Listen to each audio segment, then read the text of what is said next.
Okay then, members, thank you very much for that short adjournment. Rich, you were next. Okay, right. I've got Councillor Hunt wishes to come up with a form of words that he thinks we could probably all go with. Right. Point of order, Chair. So,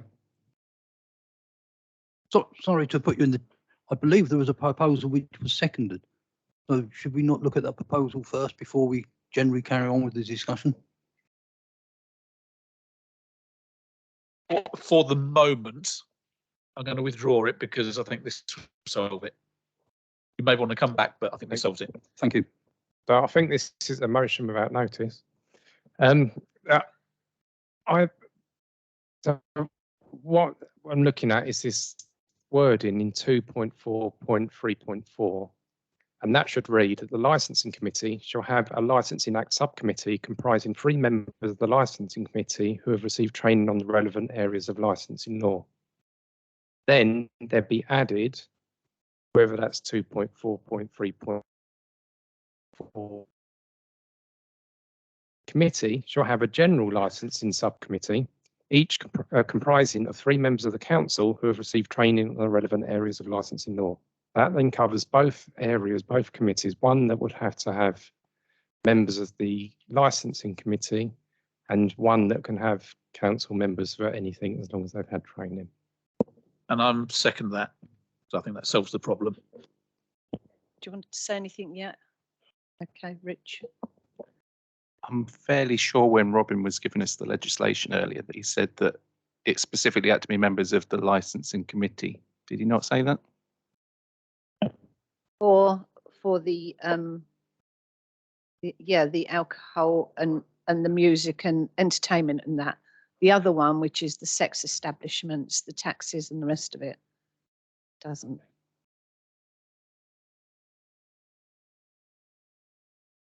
Okay, so can we all agree that then? Hands up. I can't actually see.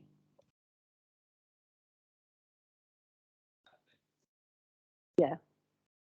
Have you got that, Kelly? Okay. Anyone against? Abstentions, Rich? Councillor Hunt, it was an amendment, not a notice without motion. Motion without notice. Whatever you want it to be.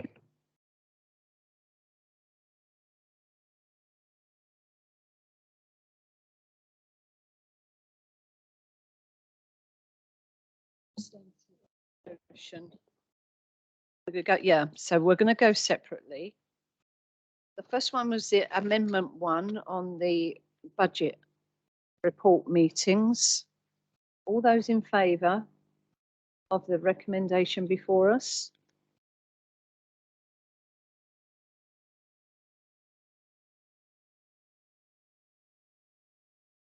Those against? Any abstentions? Okay, well, that's carried. That goes through. Amendment 2 as amended. Those in favour?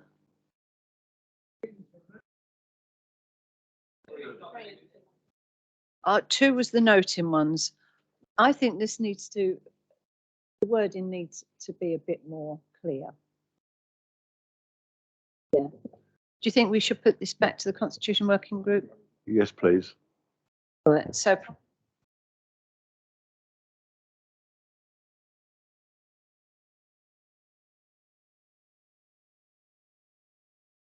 If it falls, then it falls.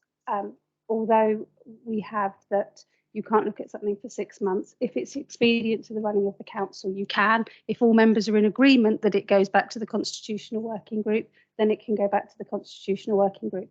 But an amendment, you would have to amend it to say something. And what you're actually doing is saying, we don't want this. If you don't want this, the way you don't want it is you vote against it. So unless you've got, so with the other one, we've got an amended, something is amended. This one, you're not amending it because you don't have the words. You are saying we want to relook at it. So therefore, it is fallen, and then with agreement, this will then go back to constitutional working group and then can come back. It's not precluded for coming back. It just doesn't have a right to come back. If that makes sense. Okay, so I think you were here, Councillor Whiting. When we used to do a reference back, and I see no harm. This is an officer's recommendation. The officer's recommendation is to agree this. The committee can decide yes, no, don't know, or anything else. And I would suggest that the committee moves a reference back to the Constitution Working Group. Therefore, we've not agreed it or disagreed it. We're just referring it back for better wording. Do we want to vote on that? Those in favour? As far as I can see, that's everyone, including me. Okay, thank you very much. That moves that one along. And if by the time of the next Constitution Working Group, anyone can find a better form of words, please bring them forward written down. Amendment 3, we've got the one we've just amended. So we're talking about the substantive point. Are we all happy we know what that is? Those in favour then? I think that is everyone. That's unanimous. Thank you, members. And then amendment 4, the contract standing orders. So that's the move into 120k. Those in favour?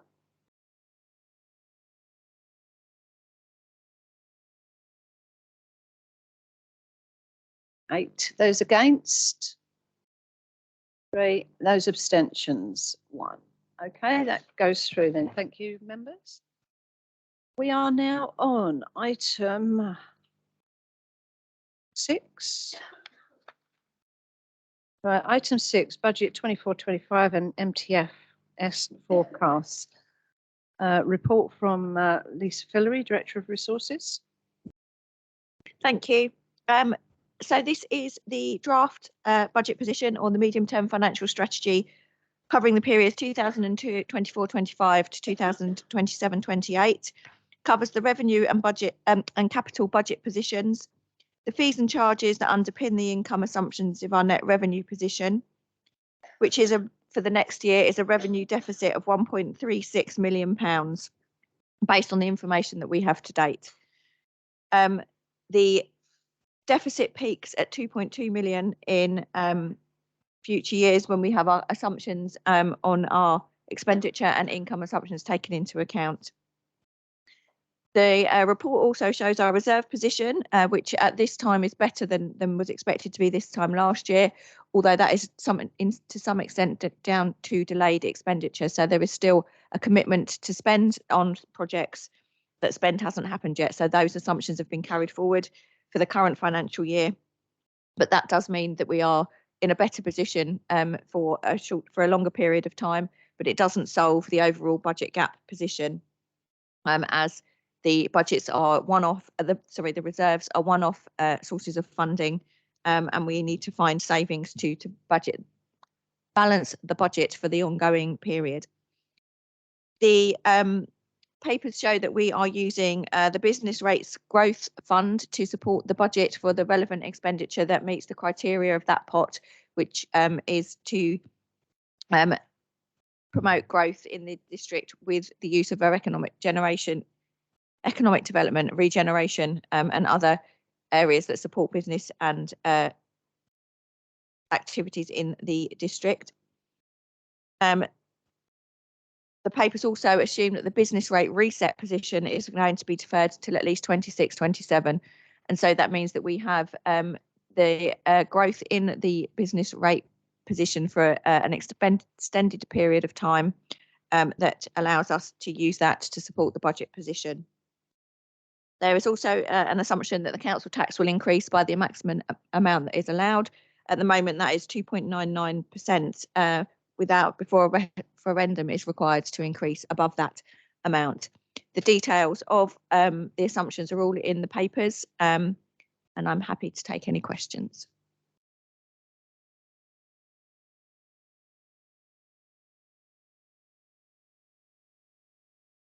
Thank you. It was one question I asked actually in the briefing earlier regarding the value of all of our contracts. I understood that the officer couldn't give a detailed response in the briefing. Whether she's got that information at hand now. If not, perhaps I could be. It seems quite a large amount of money, Chairman, that's all. And if we're looking at applying a 5% or 6% increase to our contract values, then that's a substantial amount of money. And it would be just a nice number to know if it's possible. Yeah, we can give a written answer, as I said earlier in the briefing session. We can provide a written answer for that.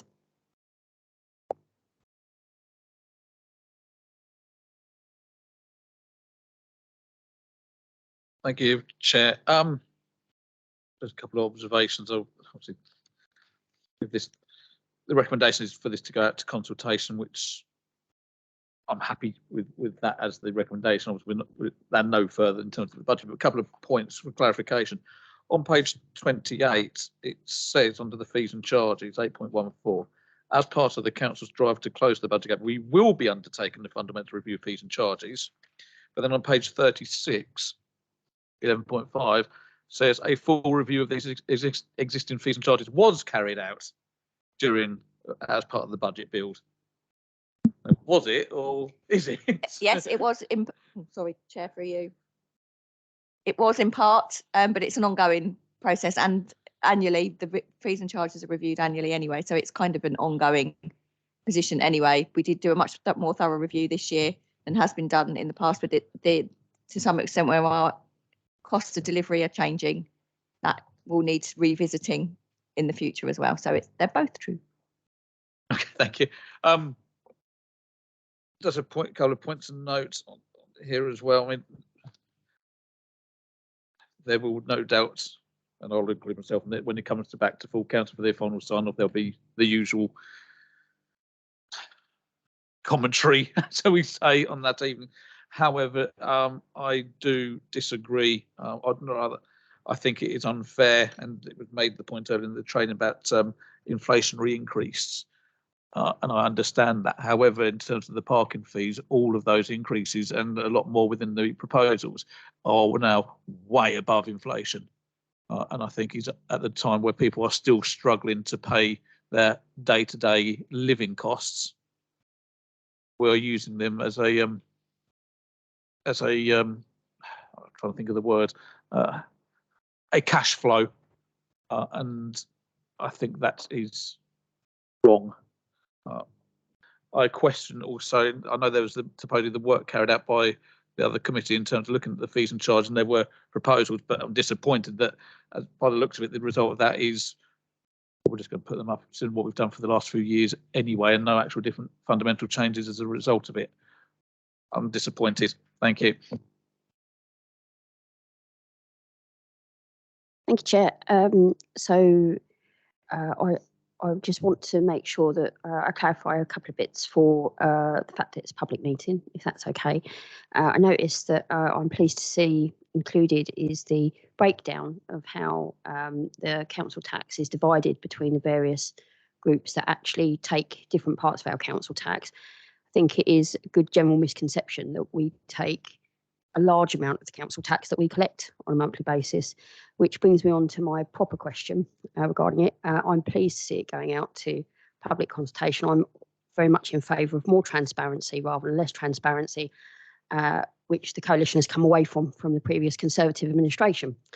And I would like to ask what we're doing to make sure if questions come public regarding the budget, how are we going to field those questions? Are we being transparent enough to give people a way to ask questions to really understand their position that we're in fact voting for them to be put into, if that makes sense? I think so, if I understand your question correctly, Councillor. All of the details that we get back from the consultation form part of the final budget papers and will be subject to review. And if there are any questions in there that can be answered that don't relate to our services that aren't ours, which we do get quite a lot of that, so we can't answer some of those questions. Then obviously, if they're questions for members, then we will share them with members. But if there are technical type questions, then we can publish answers to those. Historically, we haven't had many questions. We have had comments or statements made. So I think we will cross that bridge when we come to it if we do get questions that are raised during this process. Thank you. So probably just for clarification, what I was thinking was, as well as member of the public, obviously our usual partners, for instance, our towns and parishes, I'd be very interested in making sure that they have every opportunity to kind of comment and are encouraged to do so. And what we have to look at there is that obviously you guys are really well qualified in that. And I want to make sure that, for instance, we're encouraging engagement, no matter what the level of financial literacy is in the borough. I think everybody has got the right to have these sort of things explained to them on the level that is engaging for them, if that makes sense.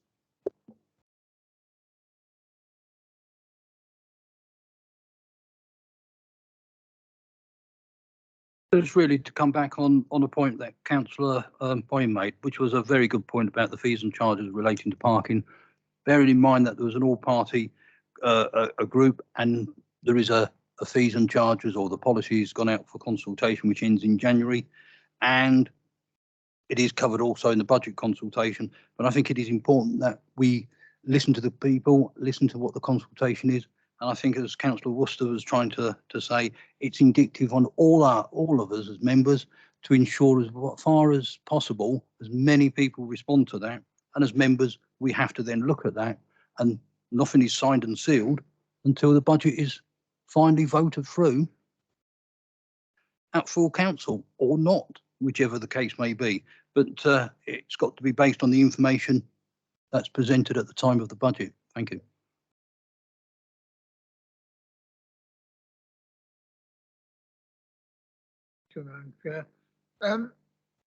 Yeah, I'd like to pick up the same sort of thing.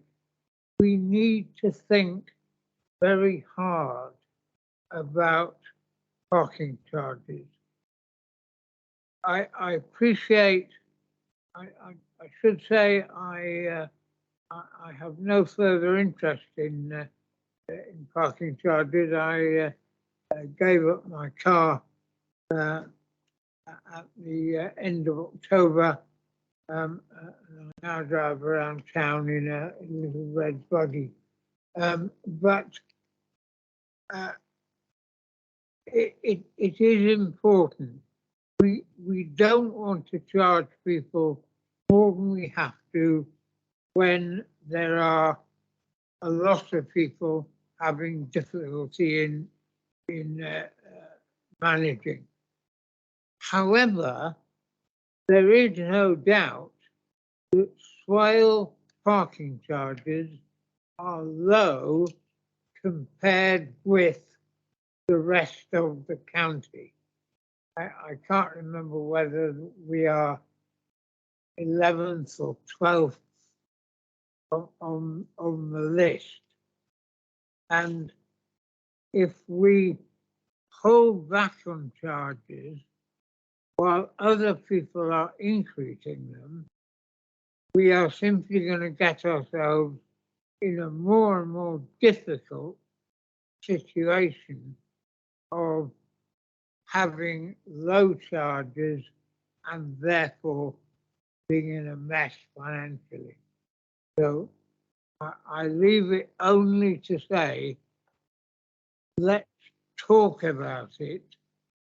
We need to talk about it to shops, we need to talk about it to individuals, and we need to think very hard about how much we're going to charge for parking, because we're making a lot less money on parking than we were just 3 or 4 years back.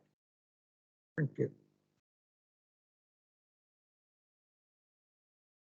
Just some questions for clarification. Thank you very much, Chairman. On page 43,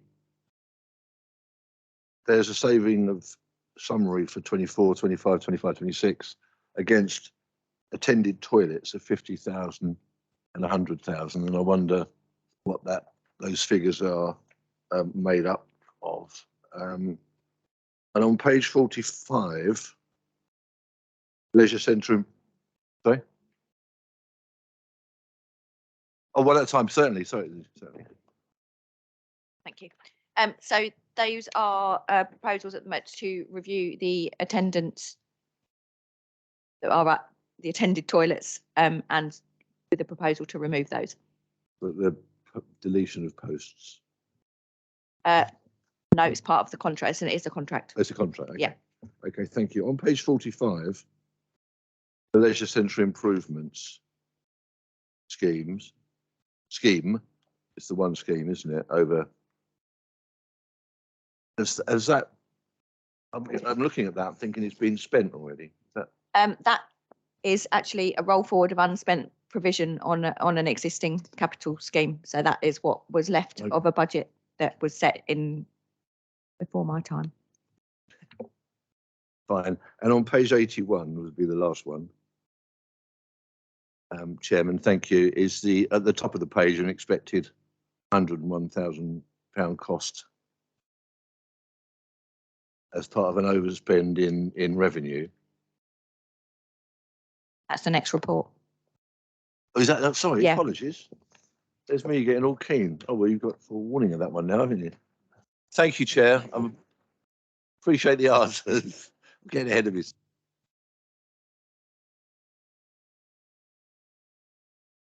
Thank you. And I agree to go on that consultation with it. And there's just one thing, obviously we could say a lot of different things on this, but there's one just thing in particular I want to point out that probably needs to be looked at, and that is on the parking. That what is being proposed in here is that if you, for instance, go into a car park at 6 o'clock in the evening and park for an hour, it's going to cost you £1.40. If you go at 7 o'clock, it's going to cost you £3 to park for an hour. I think I agree with what is being looked at with this parking and having one cost for an off-peak, but to be at £3 when if you only want to go for an hour after 7 o'clock in the evening doesn't make any sense. You're paying more than 100% to do the same amount of parking just because it's after 7 o'clock. Thank you.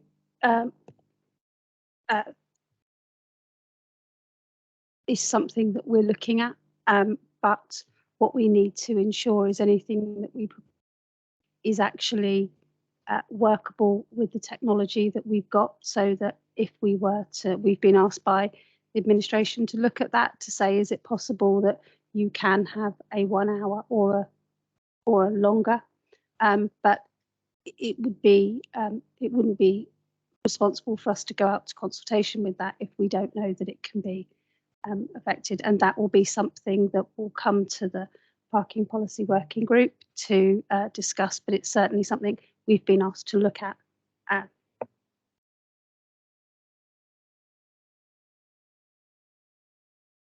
No other questions? I'll just say this one thing. Oh, Councillor Bonney. Yeah, so I agree for this to go out to consultation. I think really I wanted to comment that, you know, this is a really difficult budget. It's probably one of the most difficult ones we've had to do for all the councillors involved. Nobody wants to put up council tax, least of all me, to be party to that. However, the situation that we face is really quite dramatic in terms of what's happened with our costs, inflation, all the partners and contracts that we have. And, you know, I fully understand the comments around parking, but as a council, we've really few opportunities in which we can raise income without that being passed on through council tax. And in fact, we're capped out at council tax as to what we can max out on as an increase. That's set by government. So, you know, I'm fully aware that in my ward, you know, my residents face either no public transport, or in the case of, I think, Bapchild's one is a great example where we had 5 bus services and we're now down to 1. And if that runs because of everything else that's going on the road network. So the only opportunity for people to actually get into town is to drive. We don't have any other opportunity. We either drive or we don't go anywhere. And that is a really awful reality for most of my residents. And it's the same for those in other rural wards. But the opportunity to do anything to raise income, we're in a straitjacket, and it's not a straitjacket of our own making. So I'm look forward to receiving the comments from the public. But I just really wanted to acknowledge that there's an awful lot of work has been done to get to this position to try and narrow the gap, but it's still a big gap. And that government has really, screwed down all the local authorities and what we receive in income. Thank you. Thank you. And we are not alone. We heard in the earlier briefing, as opposed to training, about the number of councils who have already issued 114 notices. I don't want us to be in that position. But if we were in that position, we'd be paying £1,000 a day to each of the old commissioners to do the things that, in our hearts, we know we could have done ourselves. Nobody wants to put prices up to the people, to the users. So I have had people say, well, I don't use the car park zone. Why am I subsidising it? We could say that on a lot of things. We have to try and be very responsible, because even though it wouldn't be a failure on our part if we did issue a 114, because we'd be in very good company with some of the best in the country, I wouldn't want to go down that way. So if for the sake of a little bit of flack, we make those hard decisions, but we don't end up paying £1,000 a day, because there won't just be one of them, there'd be several of them, £1,000 a day, and that will whack the bill up. And then in order to pay us, you're going to have to sell your car parks anyway. Let's bite the bullet and do it ourselves. I've read the consultation paper.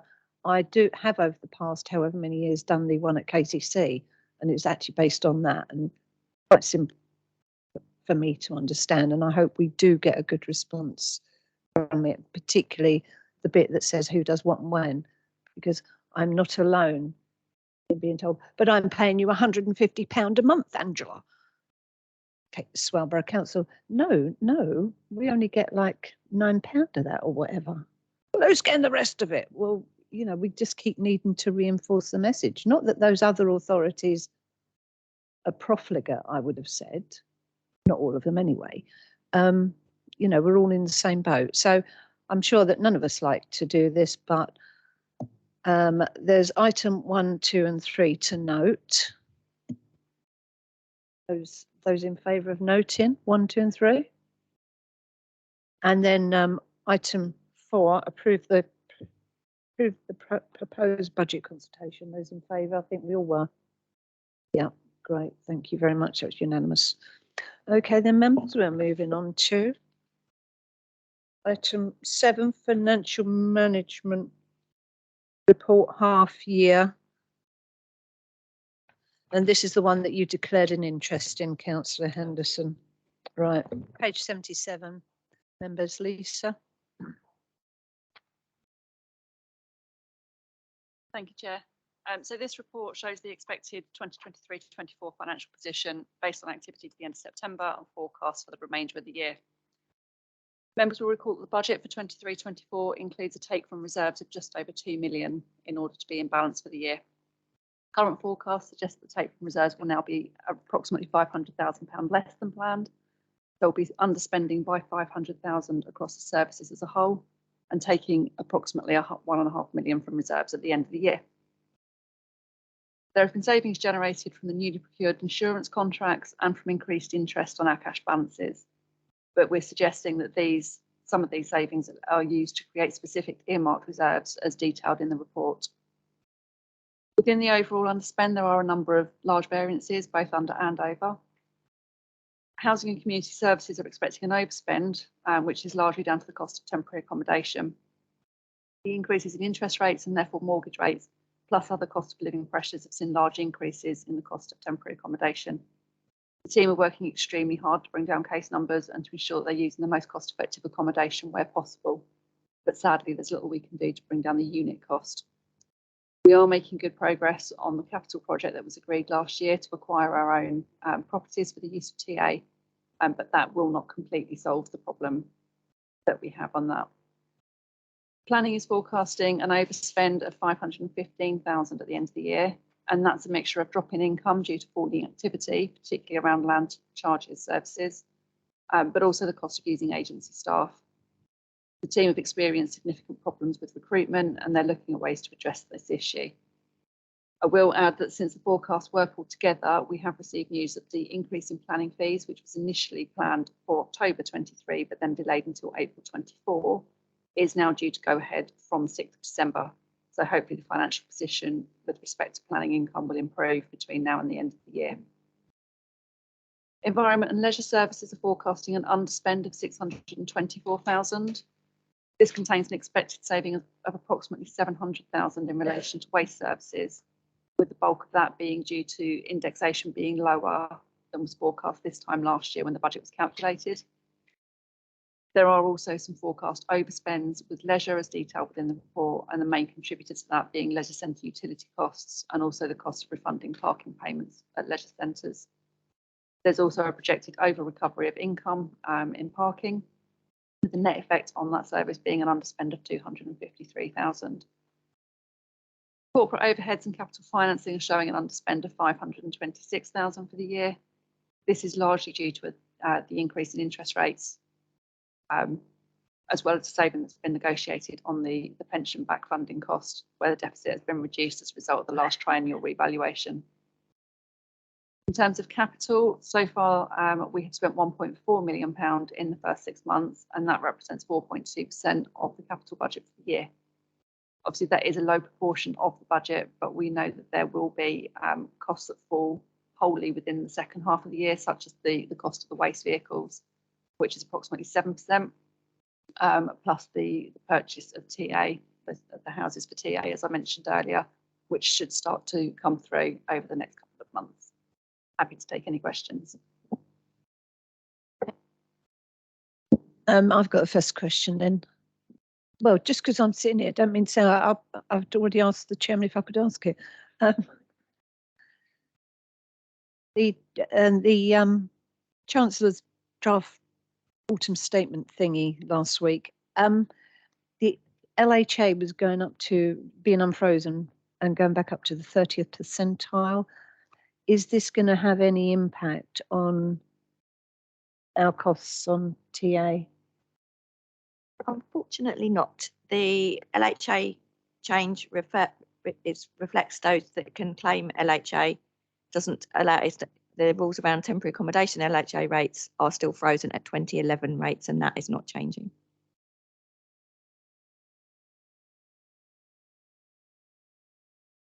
Thank you.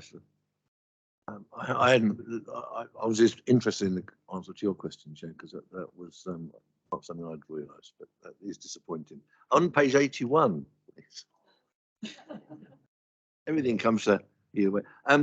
The cost of leisure sports and sports centres in relation to their utility costs.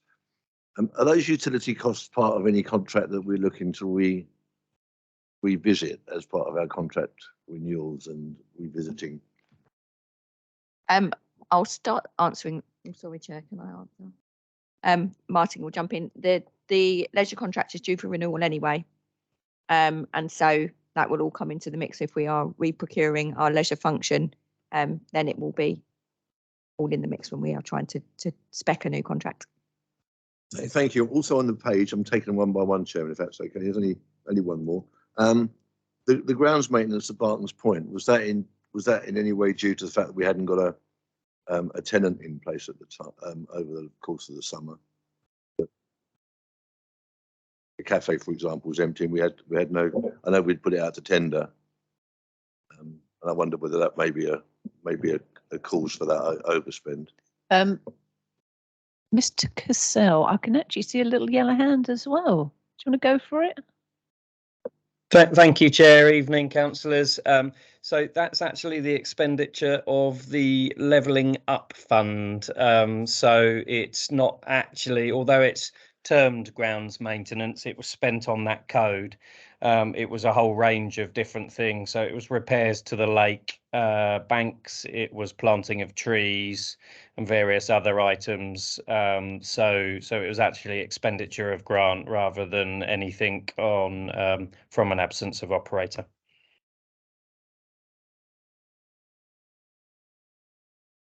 I've got 3 questions. I'll do them separately.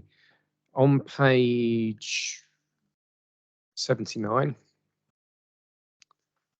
we've got there that income received for most licences has fallen below budget in the last few years and is expected to remain true. I would have thought with licences, especially with COVID, there would have been a drop at that point in licences, especially taxes. And I know it says Hackney carriage income remains strong, but just to be good to understand if for the last few years, is there still an impact on COVID? Because I'm having residents say to me that they can't get enough taxis and COVID is being given to blame. And they're being told by companies that they can't get enough drivers because they're not coming back after COVID. And with this licensing, if things are dropping off, is there anything that we can do as a council to try and encourage people to come back into these lines of work to get more licenses and more income coming in? That's the first question. Thank you. Yeah, the budget is a legacy issue, the budget shortfall on that. And whilst COVID may have caused a downturn in terms of activity, in most areas we have now seen activity return, and we're working to the assumption that whatever the level is effectively the new normal. So COVID may have caused it, but it's not going to. We're making the assumption it's not going to bounce back following COVID. Anyone want to comment on increasing? So we don't do anything that doesn't encourage. So some councils, they have a limit to the number of taxi licenses they issue. We don't do that. I think it is market forces. People can earn more elsewhere. And so that's the issue that we've got. I have heard it said that there is difficulty in getting taxis. There also does seem to be that difficulties at certain times. So when it's around school times and we have taxis being used for that. So it is market forces. And I know that our taxi licensing team is hugely experienced in making sure that the ones we've got are, trained and have passed the tests and done all the things. But ultimately, it is something that we need the market to decide that there is enough work in Swale in order for them to become, to increase the number of licenses. We don't preclude people unless they don't pass the tests or their vehicles aren't up to scratch. Right, thank you. Second one's on page 80, and this is just on the development management forecasting. Overspend of 462,000, 586,000 on staffing relating costs, which is a massive amount. And I am concerned that we have got still a lot of agency staff coming in. What is being done still to try and get that down? Are we still having to? Are we still trying to doing recruitment of getting those extra staff in and reducing those costs? And with these agency staff, is those costs including external consultants for recruitment as well, or is that an additional cost that we have?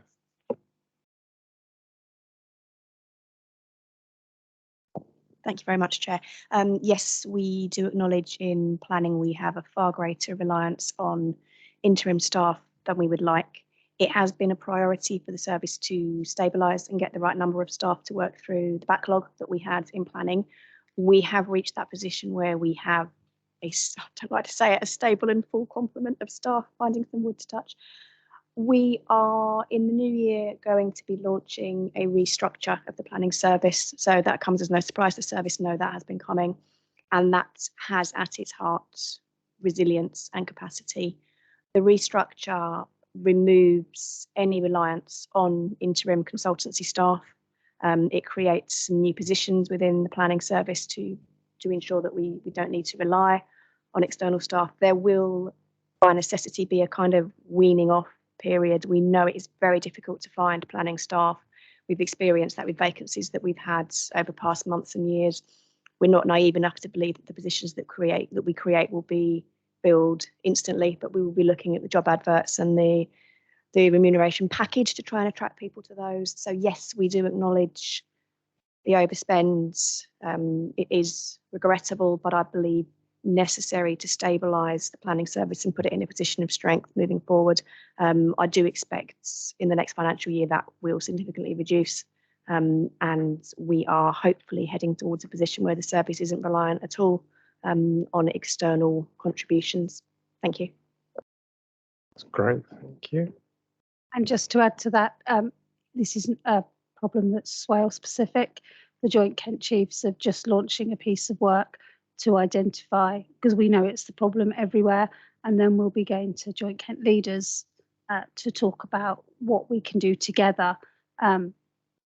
Through Greater North Kent, we were talking to universities to see if we can get planning courses up and running just for, it was Greater North Kent, but we could widen it out to Kent to actually try growing our own, because there is a national shortage. And so on a Kent-based level, we're trying very hard to reduce the numbers. Every council has got the problem that we've got. That's great, thank you. And it's good to hear that, yeah, we are getting somewhere with it, and hopefully next year it will be much better in costs. And the final one is on the following page 81, and this is just around the sports centre. Expected 101,000 costs in relation to the increase in leisure centre utility costs, which I understand, obviously electric and everything else is going up. But then we've got an extra cost of refunding car parking, and expected to be 60,000 more than last year. Well, that although it's costing us more, is a good thing, because there's obviously more people going to use the centre. But we've got a cost of 101,000 for the utilities. We've got a cost of 60,000 to give people money back on car park. But with more people being there, there's obviously more income coming in. So where is the income going? Does someone else get that, and we just have to get extra costs and don't get any additional income, or is there an increased income on that as well? Yeah, that's as a result of the evening parking charges. So they were previously using the car park and not having to pay to park. There is a passporting element to that, because we are getting the income. The anomaly with this bit of the budget, which I'm trying to resolve, is that the income comes in on parking and the expenditure goes out on leisure. So overall, it is a balanced position, but as the way the budgets are structured at the moment, it looks like an overspend on the leisure service, because the parking income is where the parking money sits. We are trying to rectify that, because it balances overall, because it's a passporting position.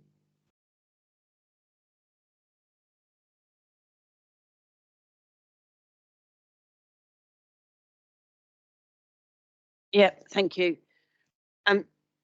Thanks very much. I think this is a good report, and it sets out quite clearly where in each service area we are financially. I think there's been a great deal of work, especially in the property area, to make sure we've addressed the backlog of rent reviews and make sure that we're up to date. So I think that stands us in good stead for the future. And also some of the work that was done on reconfiguring our own space, which had not been done for decades. And actually, when I spoke to one of the planners, you'll be encouraged to hear that he actually quite looked forward coming into work, because he likes the office space downstairs. And if you haven't seen it, it's the floor below us. And it is a revelation. It is like a 21st century office. It's not plush, but it's a nice working environment. And actually, a few people have said to me, is it encourages them to come to work. And for us, that's good news because it means they're more motivated and more likely to stay. And I think that's a good sign. So that's a softer element of some of the work that's been undertaking and sorting out some of the services. But I think what's so frustrating that was picked up earlier is the LHA rates, which have a profound impact on our finances as a council. These are set by central government. They've seldom changed. There has been this marginal increase. However, it completely understates the reality of where we are with costs. So what it means is that burden of cost has shifted from the central government down to a local level. And we here as a district are having to cover a cost that should be met by central government. It also has a profound impact on the viability of affordable housing and how this council looks at that into the future. So I think what I take away from this report is where we can, we've limited our costs. Where we've tried to flex our income, we have. Where we've tried to improve our environment, we have. However, we are totally hamstrung by the limitations, the financial limitations put on us by central government. And those LHA rates, it is a ridiculous situation that not only the Swale finds itself in, but all the other district councils who face this. It puts us in an enormous deficit that we shouldn't have to face.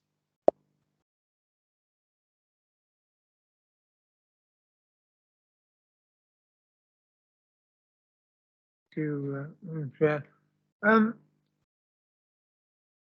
People will remember, no doubt, that I made a lot of noise about the finances of the Faversham swimming pool as against the Swallows and Sheffy. Faversham being an independent charity and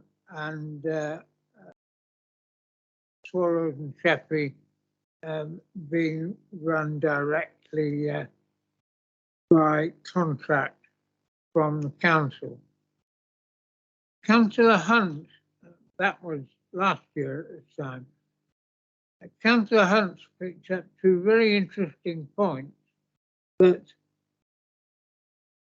there is an additional cost of £60,000 on parking, and that may indeed be caused by evening sessions or whatever, but it's money which goes to the contractor, and £101,000 for energy costs, because, as I understand it, the contract we have with Serco says that any energy cost which is more than RPI plus 1%, I think is the figure, is given back to Serco. So we have a position where the overall leisure cost is underspent by £600,000, but there's an additional expenditure of £160,000. So really, the underspend is greater at a time when this council removed £20,000 of the £100,000, which is the total subsidy received by Faversham, compared with £800,000, depends which year you pick, for Swallows and Sheffy. So I'd like to suggest that, given that the position of the Swallows and Chaffey Leisure Centre is even stronger than we assumed last year when we set the budget, that this council should consider restoring the £20,000 that was removed from Faversham's very full subsidy. And I don't know whether this can be put forward as a proposal this evening, whether it can be put forward as a proposal at some other time. This report is the budget monitoring report. So this is saying what we have spent. If you wish to make an amendment to the proposed, unless you're suggesting that, are you suggesting that it goes back in year, or are you talking about next year? I'm feeling generous this evening, so I would say I'd be happy with either. It's just that I can't say yes to one or no to the other. I'm just the process is different. If it's about next year, that would be a decision for Budget Council. If it was that you wish to do that this year, there would need to be a report coming here setting out that, and then members would need to take a decision on that report. It can't be an amendment to this report because what you would need to do is talk to the chair or Chair all you like. I won't be sitting in it. no. Robin, what would be the proposal, the process for that? It would be the chair would have something. Yeah, so it would be that the chairman would put something on the to suggest that that's what would happen. It is up to the chair whether something can go on a committee or not. And the other issue that we do have is, I'm just saying what was likely to be in any officer report, is we still have, we're still using reserves. So although there is, perceived underspend, then we still have the issue around the use of reserves and not so that would be it. But if it's for next year, then it becomes part of the budget, and that would be an amendment to the budget.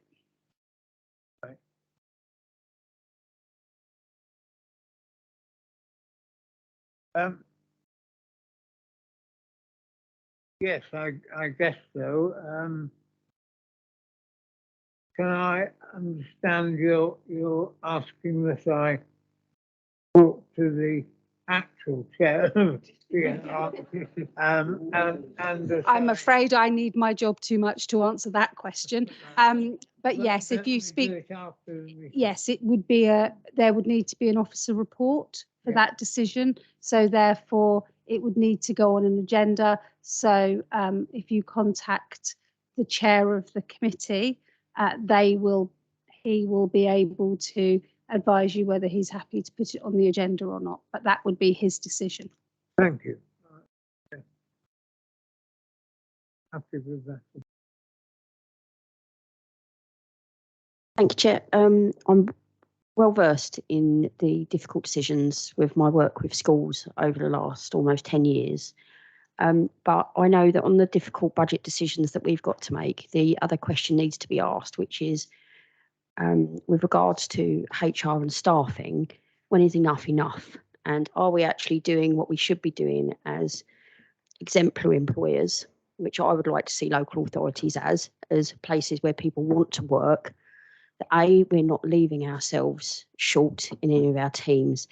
And when these decisions are taken around staffing restructures, or in fact, when we're bringing new people on, that we are in fact providing the correct support, because the real cost with staffing, I feel, is not in the hiring or potentially firing, but it is in the retention of staff. That is where the savings are made.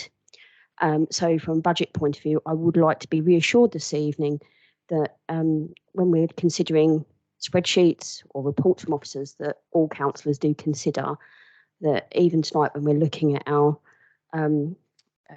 draft document that deals with the way that the ethos of this council is going to be set up for the next 4 years in our corporate plan, that we are looking at both the budget and the numbers side, but also the real, in fact, human cost of our decisions. So I'm looking for a reassurance that we are looking at supporting our staff as well as making financial decisions in the best interests of our residents, really.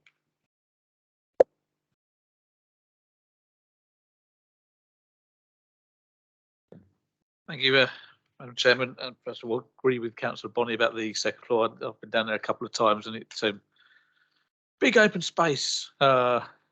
It's quite. I'm used to that from my employer works similar to that. So it is quite a far cry from what was previous. Well done there. Two questions, mate. The first one on page 85, levelling up scheme, £7.349 million. For this year in the original budget and working budget, and you've spent 274 so far. Just a question: is that going to be no projected variance? So are you confident that the rest of that 7 million plus is going to be spent by the end of March this year? That's number one. I've got number two afterwards. The budgets are based on our LUF original LUF bid, which was slightly delayed in the decision making. So any spend for this one, underspend will be rolled forward because it forms part of the overall LUF project. So within the grant agreements, we're delivering what we should be delivering. There is some slippage allowed over the profiling, but at the moment that's what the original bid was put in at. So that's what our budgets reflect. But the slippage on agreed spend, we've had this discussion before about capital budgets. It's a total scheme spend, and it flexes over years when progress actually happens with spades in the ground.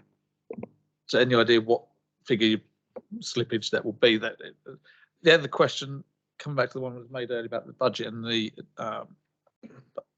convenience attendance, you said that's a contract. On page 87 says remove public convenience, and come back to the councillor that's just been said. Removing public convenience and staffing, well, that may be an external contract. That's someone's job, which by reading this, remove public convenience attendance from CNS and Minster Lees, £59,000. So there may not be Swire Borough Council staff, but people could be unemployed because of it. That forms part of the current year budget. That's the decision that was taken in February. So that decision has already been taken and agreed. So this page 87 is a progress report on the existing savings. So that decision has already been taken. It's just a reflection on what we're delivering. So then I propose think then going forward it's going to be even worse then if it goes ahead. Thank you. I'll just do a for information on the LUF one, because I was quite surprised that after we were told, yes, you've got it. I mean, I didn't expect to check the following week, but I didn't expect the months, the 6 months, the months and months of, well, no, we need to give you this document, then you need to sign that document, and then give us this bit of information. Say, I wasn't expecting it the following week, but the amount of time that they have, got to be careful what I say because we might want some more. But you know, the amount of time all this takes, you just think, well, we could have got our fit built by now. And then, as we all know, every day goes by, we've got increased costs. So, you know, I know the staff have been doing their absolute best on this, but if oh no, we've got to have this signed before you can put that spade in the ground. It's just people don't realise, do they, how long these things take? Thanks, Lloyd. Richard, I thought I saw your hand. No, then it was Councillor Whiting with a very small one, and then Councillor Bonney. It is, thanks, Chair. It's on page 87. There's a Regen and Economic Development operational line about freezing a partnership subscription. Is this one of, my question, I guess, is this one of the partnerships where a member represents the council? Because I thought it was, but I may be wrong. And if it is, does this line mean that's an operational decision, not one for members to take?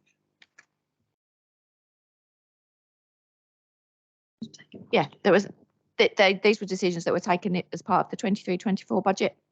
So that was taken, that was listed in the February papers that were agreed. So it was a member decision. Thank you. In that case, then the decision under review is incorrect on the final column. The membership of the group is as under review, so that the saving delivery is under review. It's actually been updated, so things have changed again since then. So that decision to leave the partnership or to change the partnership was under review at the time this report was written. Sorry, no. So the decision when we had the when we made the decision last February, when you made the decision last February, was that we weren't going to have the budget to do it anymore. There were options available, and it was the Greater North Kent leaders. There were options available to them because there was money in the account, either that it disbanded or that they used the money up, and so we didn't have to pay. Those discussions are coming to conclusion now. They're not quite concluded yet, but what this council said was that members had voted not to have the budget to pay for that. And so that was the decision. What is under review is the what happens now. And that's the bit that the Greater North Kent leaders are working on at the moment, literally as we speak.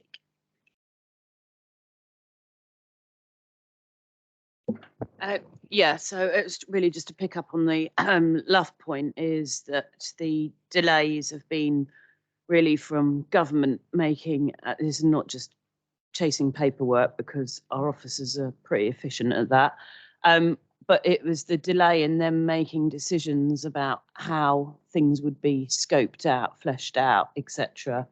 I wrote a letter in my capacity chasing that.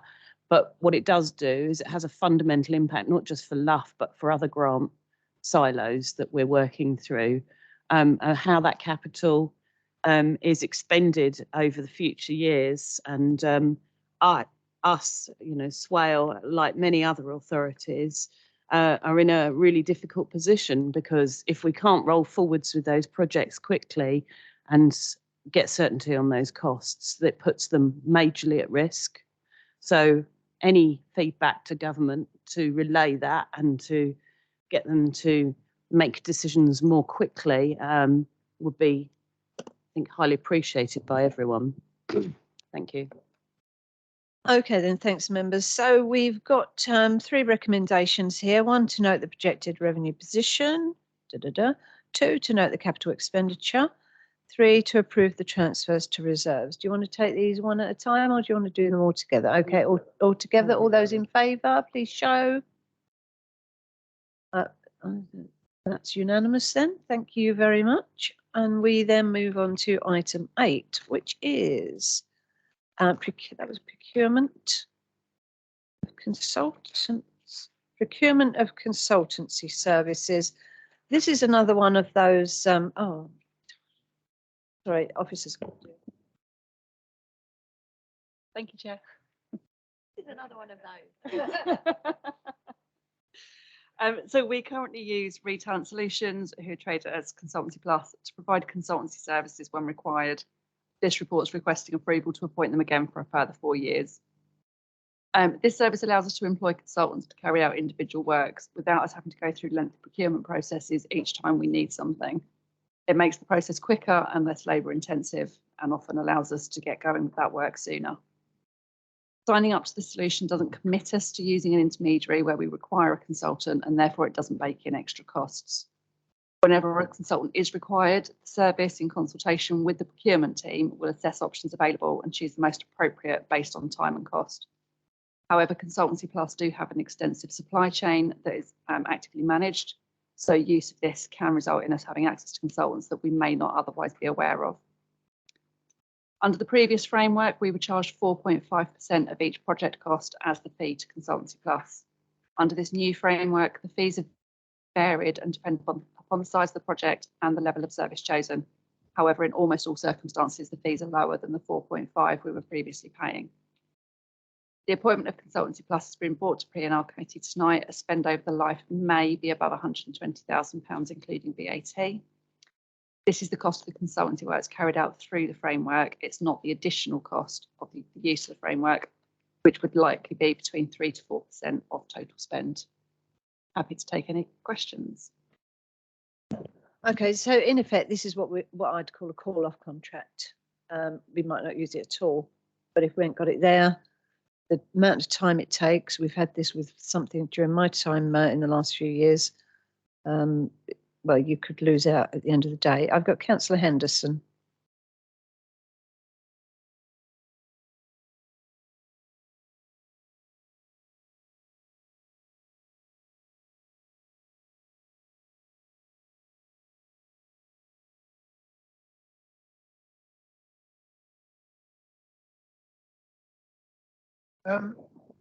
Yeah, I'm glad I came in early here because I now understand a bit more about what the figures mean. But what I still don't understand is why the fees are as they are for different sizes of contract. And I wonder if that can be explained. If it's a tiny little contract, you pay a fee of 2.3%. If it's really anything up to quite a big one, you pay 3.6%. It's going up, then goes back down again to 3.3%. It then drops to 1.1%. Can we understand why the figures are as they are? Can I come in? These are the fees that are published by the framework. I would imagine that the smaller contracts don't involve a huge amount of work for them, so that's why they're able to charge a lower fee. The mid-ranging ones are the ones where they earn their money and are probably the most common, so this is where they will put their charges in. And then the bigger ones, the economies of scale mean that it's a cheaper for them to run.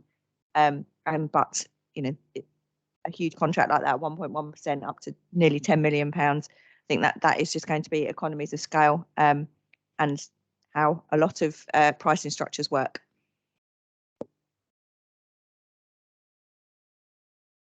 So we won't be paying 1.1%. For full and transparent information about what the framework says.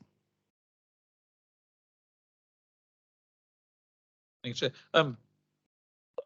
Personally, I think this is a bit of a no-brainer decision, and hopefully we'll move forward on it. My only comment would have been in terms of what I can see on the other alternative options, other framework, blah blah blah blah. I'm going to move on in a second. Everyone shut up for a minute, I'll finish the point. But what's not to approve them, actually what would be the ramifications of that? But don't worry about that. Let's crack on with this, and I suggest we move to the votes. Okay, all those in favour of, seconded by Councillor Palmer. Then, so all those in favour of recommendation 1. Those against, abstentions 1. Okay, that's carried. Thank you, members.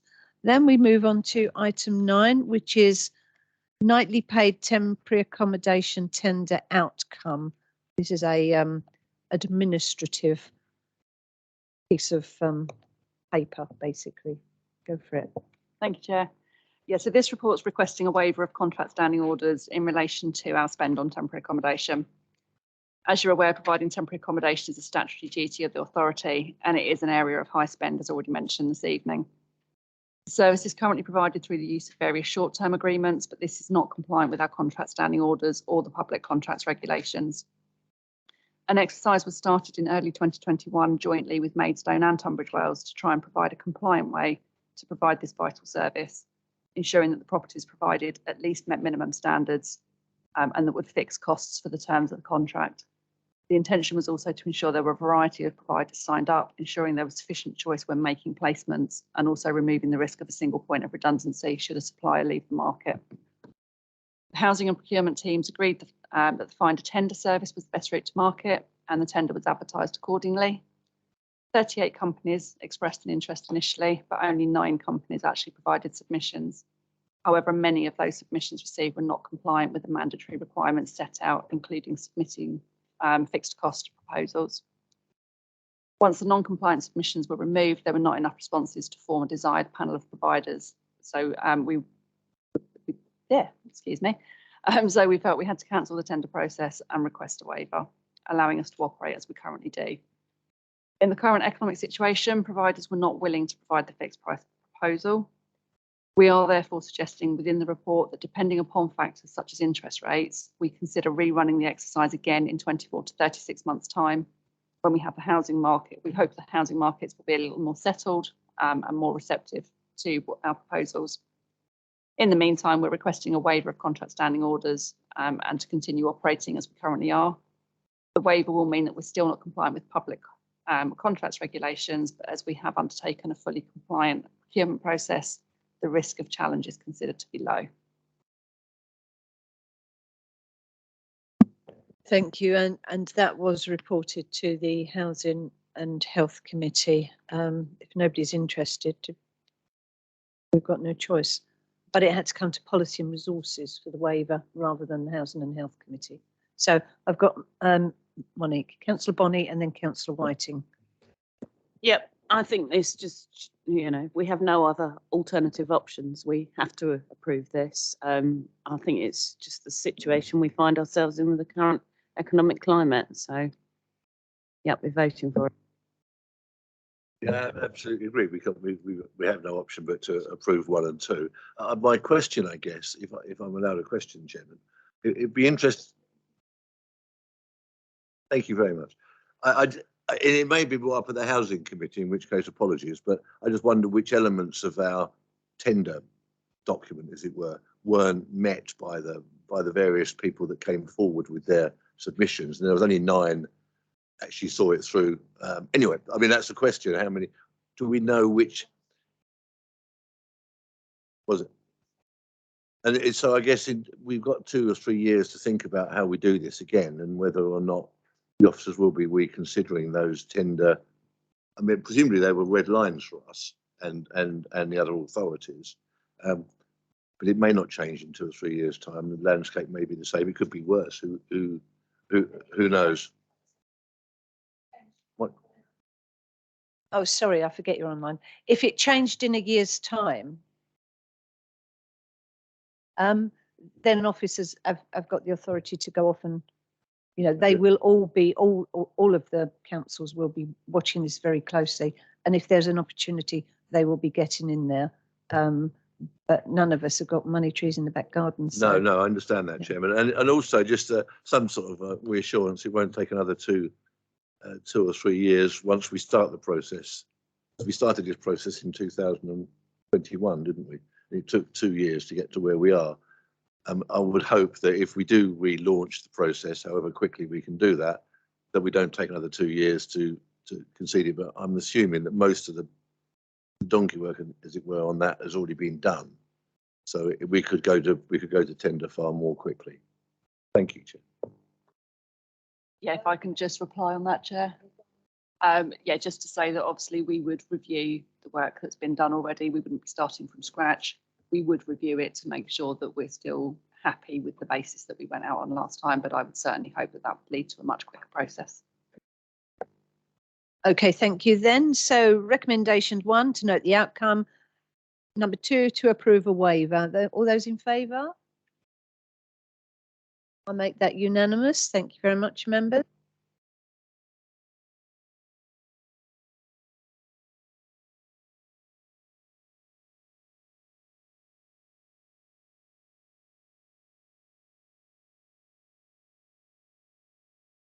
Sorry, Janet Dart.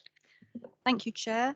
The report this evening presents the draft corporate plan 2023 to 2027 for discussion and approval for it to go out to public consultation for 8 weeks. Work started on developing the draft corporate plan shortly after the May 2023 borough election. Members worked with officers to develop their vision and priorities for the borough over the next 4 years. It is central to the strategic framework, which links to departments' operational service plans, the medium-term financial plan, and to individual officers' objectives. It also provides a steer for all teams to link their work to the overall ambitions of the council. Part of the process of developing the plan, for part of this process, political group leaders, the public, town and parish councils, area committees, staff and external partners were consulted to seek their views. An equality impact assessment was undertaken to ensure that the priorities within the plan do not adversely affect any individuals or groups with protected characteristics.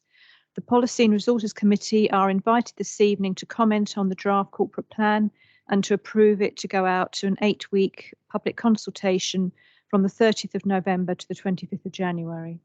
Thank you. Thank you, Janet. Well, I did have a couple. I've got a proposal. The first thing I think I should say in loco, Chairman, because I know he would have raised it, is that the leader of the council is absolutely committed to us being fiscally stable, as he puts it. Sound as a pound. And that whilst there are not wish list there, but there are where we want to go. If we're not financially stable, then it won't be happening. And those would be his exact words, because that's what he's told me. From my own point of view, I had a proposal for an amendment to this and then a comment, but my amendment is actually on community, and whilst I understand page 118, to consult with our residents on ways of devolving power and giving communities a greater say in what happens in their locale, potentially through the establishment of new parish, town and community councils. I would like to add in there the words, but only with the support of the majority of residents, because I think in terms of being democratic, we shouldn't be looking to impose anything on our residents. So that would be my amended wording. Did I have a seconder? Good. Now, do we want to, sorry, did you want to say anything, Councillor Bone, before I call? Very, very quickly, I was going to make the same point actually, so thank you for that. We know from fairly recent-ish history that if we don't put this out to public, we can put the document for the corporate, the strategy out, but in that particular area, I think from memory serves, there wasn't a huge flavour from it in areas in the past. So 100% agree that should be tweaked to say that be a referendum or whatever, that needs to have the support and backing of the local community rather than dictate from us. Thank you. Thank you. Then I had Councillor Worcester and Councillor Bonney. Thank you, Chair. Just for my inexperience at this, I would like to go further on that point, because I think the way that point is phrased seems to me that what we're saying to people is the only way that they can be included in devolving power and giving communities a greater say is by the establishment of parish towns and community councils, and that's not true. We also should be allowing voice through resident association. We should be allowing groups through voice through other community generated groups that have a say and can speak to Swale Borough Council, and that already happens, for instance, on planning applications. So it does seem to, this point does seem to establish that the only way for greater say in their council is through the establishment of parish, towns and community councils.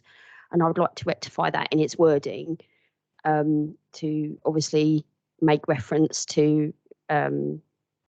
somehow that there are other ways as well, because that's it. That's not the only way to have involvement in the process, is it? Not that I'm excellent at this, but would, for example, through the establishment of new parish, town, community councils, residents, associations, etc.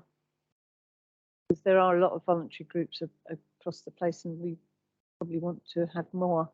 I'm asking Councillor Worcester because I've got a number of people already with their hands up. Yes, so we could say potentially, as well as including other avenues for communication that communities want to choose to go forward with, because at the end of the day, this is a choice. And to say to people, do you know what, if you're not going to be a member of a town or a parish or a community council, well, then I'm afraid we've given you your opportunity, your voice doesn't count. That's not true, and we have a number of brilliant organisations. So the example that I would use would be the country park that's been established in Sittingbourne. Excellent voluntary group. They have their remit, they have their terms, and they have an excellent contribution that supports Swale Borough Council's work and supports that community. And to say that can't be recognised because it's not a town, parish or council is somewhat not right, I think. But I'm happy to take people's opinions because I'm very new to this. Thank you, Madam Chair. As the seconder, I totally agree with the sentiment behind that. However, I don't think I can actually support it because the wording in here already is to consult with our residents on ways of devolving power. That's power in terms of local government authorities.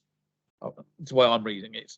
So that is the only way you can do that, is through parish, town, etc. councils.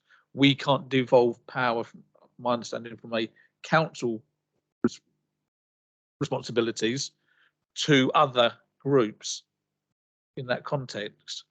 So I don't think, and I say I totally get, and I've got no problem with it at all. But in terms of the wording that's in here already, that's due to go, because I don't think we can do that as it's written in there. Just to come back on that, if that's all right, Chair, my concern is that actually, from their point of view, we are giving them funding and we are giving them powers over public money spend. So actually, I totally get what you're saying, and I probably don't know the rules as much as I would do in year 4 of my first tenure as a councillor. But what I'm saying is, from the public perception, they already have been given devolved powers because they're being given rights to spend council money that they bid for, whether through funding or through grants or whatnot. And we just need to be really clear in the fact that all work is gratefully received and acknowledged. But I take that point. Thank you.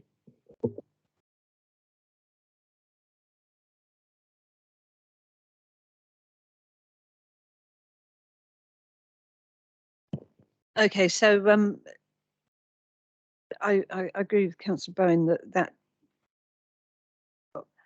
go to the one previously. I understand what Councillor Worcester is saying.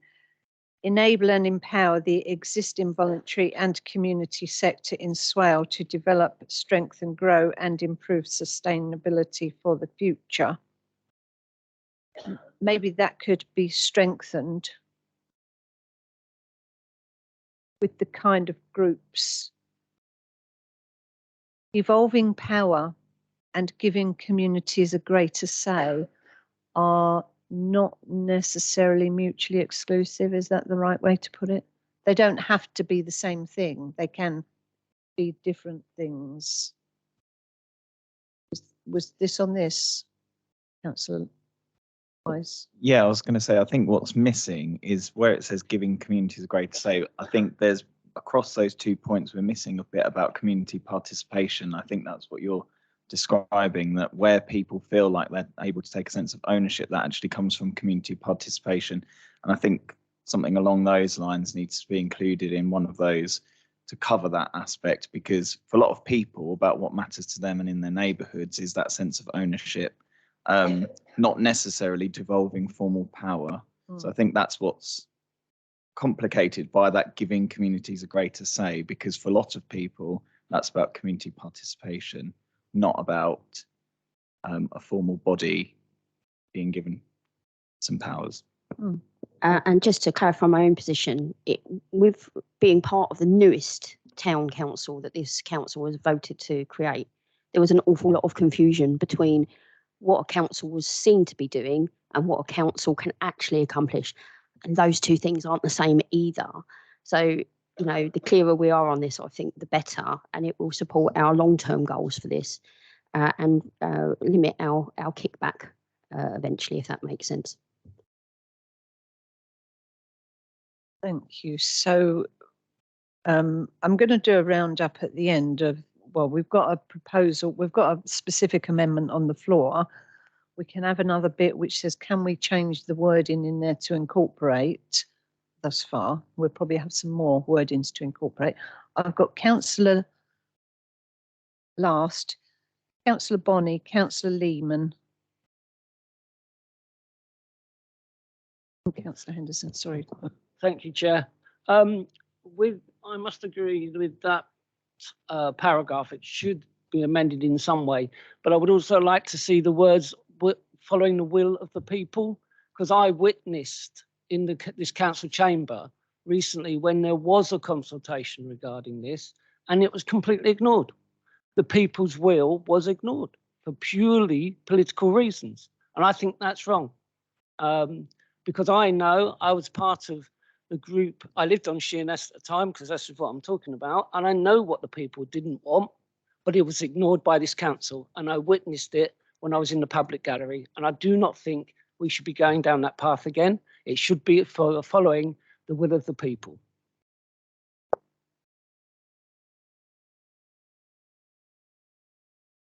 Thank you, Councillor Last. Councillor Bonney? Thank you. A couple of things. Right, okay.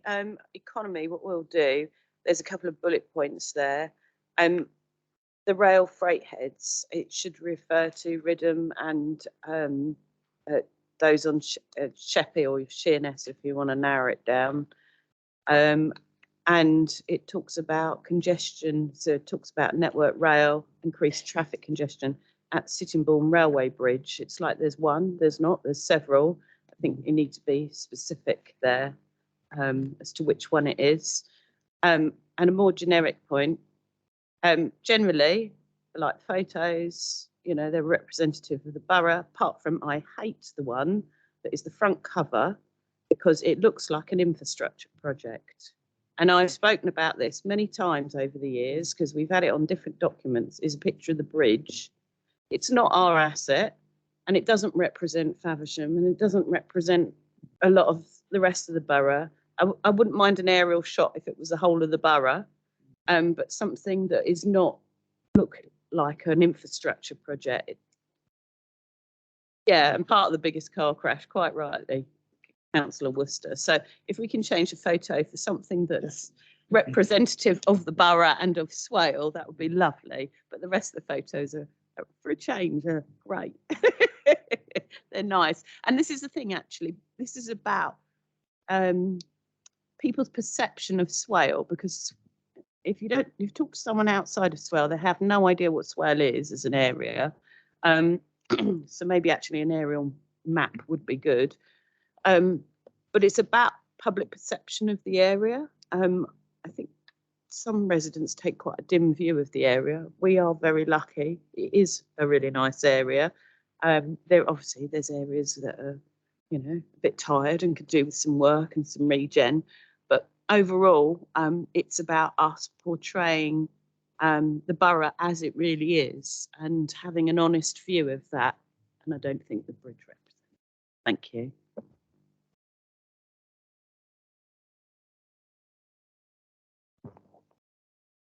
Are we still discussing this amendment, or are we talking about the thing in general? Because Councillor Bonney just talked about general points, and I'd be happy to defer some of my points if we want to get this item wrapped up.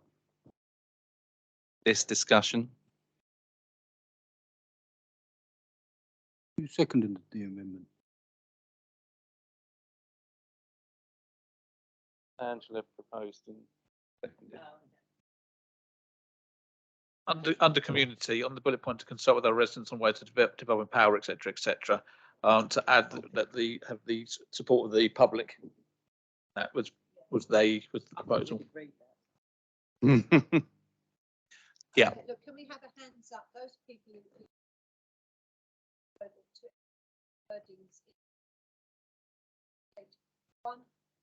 1.8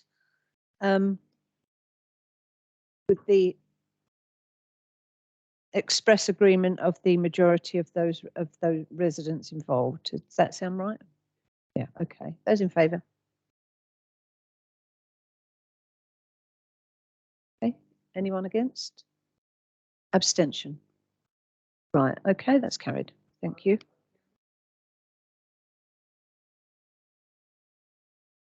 That's fine. Won't matter.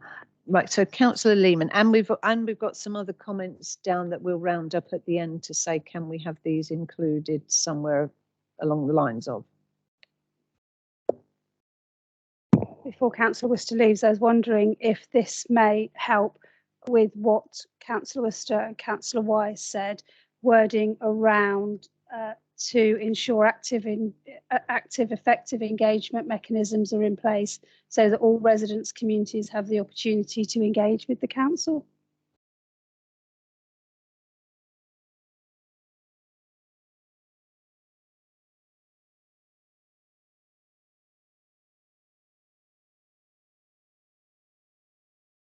I like the word engagement. It means that it leaves it open to the possibility of people themselves choosing their method of engagement and their percentage of engagement as well. It's important that if we've got voters, they stand in control of their own destiny. So I do support the point made by Councillor Last, and I do support the point made by Councillor Harrison. And I'm afraid I've got to go now. I'm so sorry. Thank you, Councillor Worcester. Councillor Lehman, go. Thank you, Chair. I'll be brief. I think the overall document is great. I agree with Councillor Bonney about the photo on the front page. One of the photos that we're looking at for the side of bin lorries for our new bin lorry contract is a photo of Harty Ferry taken from marshes looking across the Swale. If we're going to have one that's just a photo of the Swale, that's a much nicer view. But I also agree with the idea of having an aerial map of Swale because people don't know where it is or what it is.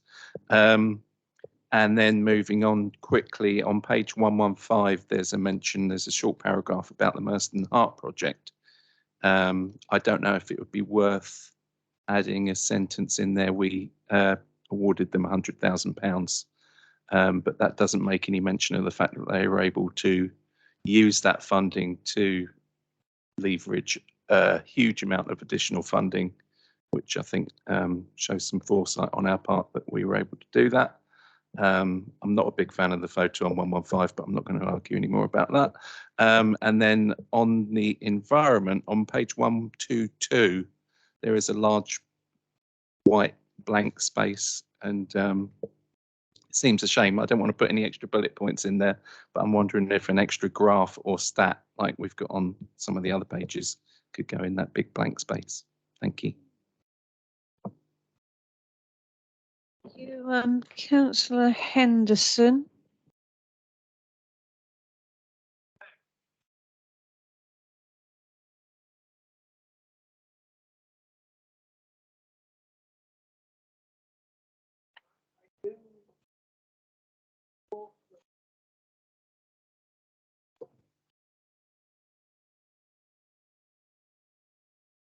I do support the concept of that very strongly, but I do suggest caution.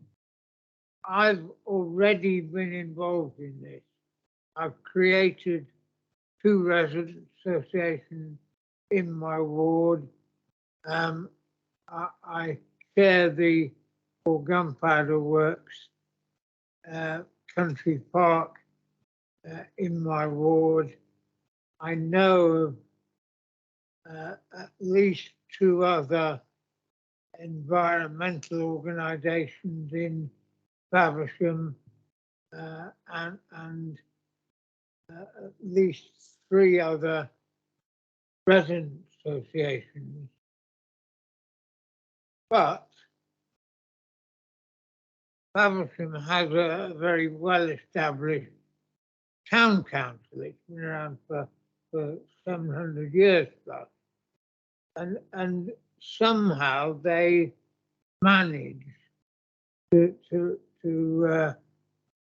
roll along and get on with each other.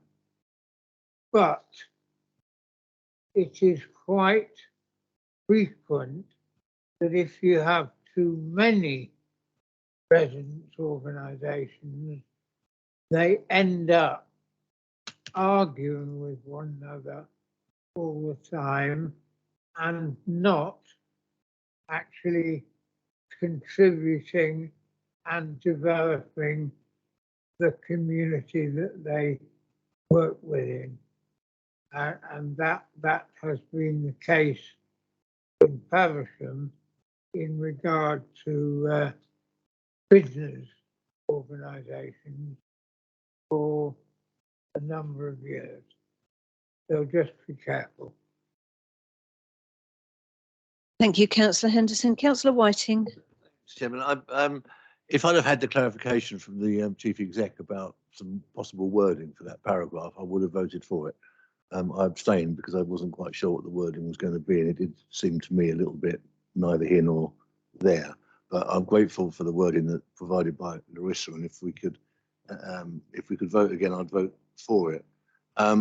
Because I think the concept of what was being said was the right concept. I just think the wording was kind of wrong. I'd like to get away from this idea that we can. It's been mentioned. I don't think we can devolve power. I think we can devolve responsibility for spending if we agree. We can say, you know, the Sheppey Area Committee can have 100 grand. Off you go and spend it, and these are the rules about spending it. We can't just give everybody a carte blanche on how that money is spent, because at the end of the day, as elected members here, we're responsible for that money because we've collected it from the residents. The towns and parish councils, of course, collect their own precepts and they can spend it on what they decide their priorities are. So I do have a problem with that word devolving, and I'm really grateful if that could come out. I'm also pleased in that first paragraph that what this Labour-led authority now is going to be supporting new parish, town and community councils, which is a complete volte-face, of course, as to the position probably 8 or 9 years ago when the administration then was proposing new parish councils in Halfway, in Kemsley, in the Meads, in Merston, in Sittingbourne as a town council, and the administration and the opposition at the time, which is now the administration, including yourself, I think, Madam Chair, but I'm sure you'll correct me, voted that down as a really silly idea. So I'm glad that there's been a bit of a road to Damascus moment, and that the administration now has come down in favour of creating more town and parish councils around the piece. I'm seeing some nods, some shakes of heads over there, but it says it in this document, and I'm pleased it's in this document. And on the other issue about the photograph, I totally agree, and that's the view from Harty to Harty Ferry or vice versa is a very good one. But I'd also encourage people to look at, there was a video made, I don't know if anybody remembers, I think from the Belgian or Dutch TV. They come over here for a remembrance for the 100th anniversary, and did a whole programme from over here, including a video they shot, or we shot on their behalf, and they aired it, which had aerial shots of some of the most beautiful parts of Swale. And even if we could grab a few screenshots from that particular video and put them in this document, I think it would be a good idea, or at least include a link to it, because it was a fabulous sort of travelogue displaying the best that Swale has to offer. And I'll leave it there. Thank you, Chair. Thank you, Councillor Whiting. I think you quite misunderstood the fact that you want to give people an opportunity to make a decision doesn't mean that you're prepared to make the decision for them. And that was the point of the amendment. I didn't have a problem giving people in Sheerness an opportunity to make a decision. What I objected to was them making the decision based on lies that were told to them. Like they wouldn't be part of Swalborough Council anymore. It won't cost you any money anymore. And that's what, not you, but interested parties were going around telling the residents of Sheerness. That is why we then got involved. And you decided against the wishes of the people of Sheerness that you would impose a town council. All I'm saying is if that's what people want, then it's got to be a majority of them. If the majority of them don't want it, and that's what we've just agreed the wording to go out to consultation, if the majority of people don't want it, well then, you know, perhaps they can come up with other ways like Councillor Worcester has been saying about how, yes, I'd like to be involved and this is the sort of thing I'd like to do. Could you facilitate it for me? You know, horses for courses. Right, Councillor Last. Thank you, Chair. I just want to absolutely agree with what you've just said. The will of the people at that time was not to have that council, but it was overturned by the existing administration. So as long as it's got the will of the people, anybody would be willing to back them.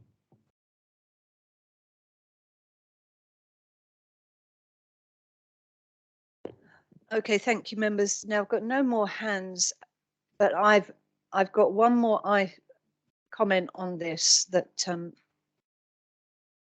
going first. I have been a councillor for a number of years with no break. I'm looking at page, well, I'd be looking at page number if it had a page number. 126, which would be over the page at 127, values and behaviours. And obviously it's the same one. The first time in all the years I have been here, I read this. Well, I know I've read some of the peer review stuff.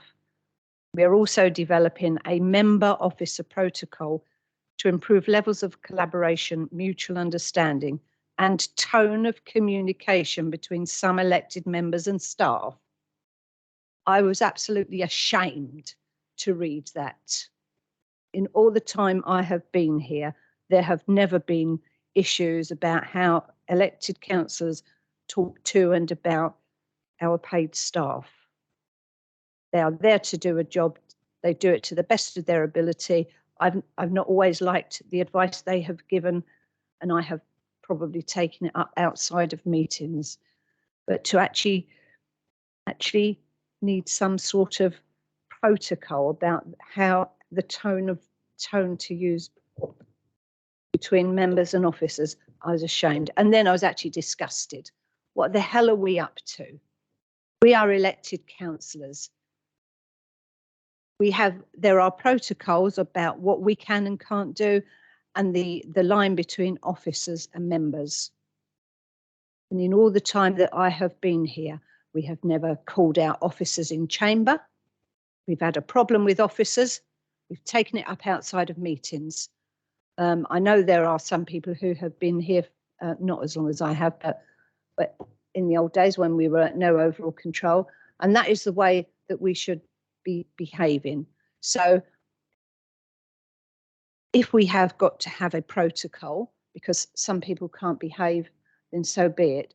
But I do think, members, that we need to take a long, hard look at ourselves and the way that we behave, because I don't want people leaving because, you know, I'm talking to them like something I've scraped off the bottom of my shoe. I say I because I don't know who we're talking about, but let's use me. I have always had the deepest respect for the people that we employ. We have had some fantastic staff from top to bottom over the years since I've been here. And as I say, this is the first time I've actually felt ashamed to be an elected member because some people don't know how to behave. Councillor Bowen, you had your hand up. Thank you, Madam Chairman. I'll come on to that point in a moment. I've got a couple of other observations as well. Under health and housing, page 124, I think, is it disappeared into the picture? I'm not going to comment on the pictures. I've got this time's getting on. On that first bullet point about health inequalities, totally agree with that. My only comment is actually they don't just exist on the Isle of Sheppey. This is a borough-wide corporate plan. So should that not say across the borough Swale as a suggestion? Let me just interrupt and do that as we go along. The Breaking Barriers Innovation Playbook is a particular project that I set up as a cabinet member. Okay. And what do you call it? Front loaded the project funding, blah, blah, blah. And it is specifically relating to the Isle of Sheppey. I withdraw that then, thank you. Disappointed, so it's still in health and housing, but the almost the flagship of the previous administration on and the Great Rainbow Homes, but there's not one hint of the word of Rainbow Homes, I don't think, in this entire document. It seems to be watered down. I also question, it's playing with words, obligated to, and I said this when at the pre-meet, to tackle homelessness. If only that were possible. In an ideal world, it's right, nobody would be homeless. But you're never going to solve it on this in this God Green's earth at any time. All it takes is one person to be homeless, and you haven't tackled it. And I'm being picky, but we should do what we can to reduce homelessness and provide whatever support we can. But I don't think, for me, we can't tackle it. And then following your point, Madam Chair, about running the council, working together to ensure staff and elected members' code of conduct being met and adhered to. And I share and totally support your comments. Since I've been a member, you're right, we have disagreements, difference of opinions at times with what we read in terms of reports and maybe what some of the officers have said.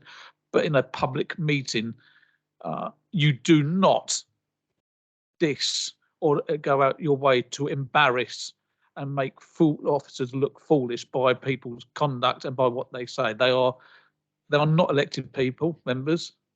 They are here doing their job, and the job which we have instructed them to do.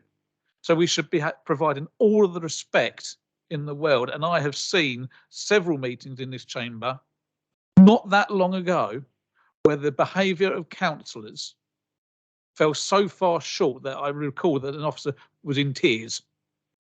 That is disgusting. And we have to have a protocol for that, when surely human nature should say that is just wrong. Thank you.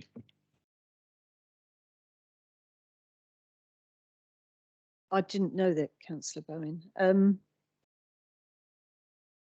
If you reach for the moon, you might make it to the stars. I wasn't very good at that astrology stuff. Yeah, that's it. Okay, if you reach for the stars, you might make the moon. Let's get rid of 99% of homelessness. Doesn't really sound as good. Let's do, we managed it during COVID. There wasn't one homeless person on the street at a couple of points. There was at a couple of points because people were so badly behaved that they were thrown out. But for a point, homelessness in this country is virtually zero. It just shows what can be done. So I do get, well, are we ever going to do that? You've got to reach for it. If you don't have really big ambitions, it's a bit like the climate change, which is probably what Councillor Lehman's going to say. I mean, I was going to come back with something similar, and you said it very well. But KCC have a road safety policy called Vision Zero, which is that there are 0 road deaths in Kent every year. It's never going to happen, but it's an aspiration, and it should be an aspiration. That's quite right. Thank you. Okay, thank you, members. Well, we've got a specific point that we've changed in the corporate plan because we voted on it, And there are a number of points raised. I do like you didn't say it, but a drone that will take a picture of the whole swell. Might be tiny because it'll have to get quite high up. But no, the bridge is iconic for Sheppey. It's not a document about Sheppey, it's a document about Swale. And I think it needs to be, yeah. We might have to have a whip round to get the drone. Other than that, I'm talking because I'm trying to get back to the headed page, which says what the recommendation is, but I'm going to just ask the officer because I can't find it.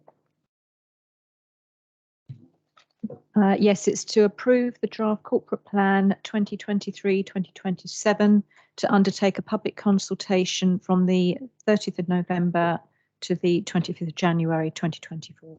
Okay, as amended. Are you voting, Councillor Henderson? Because we're going to vote. I bet you have already spoke. We were going to go for a vote and I need to move standing orders in a minute. Are you voting, Councillor Palmer?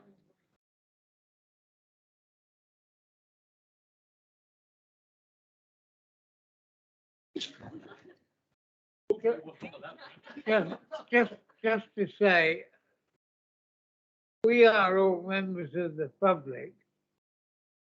A lot of the comments that have been made would be fed in to officers as proposed changes rather than going through and trying to decide which ones we do or don't approve of.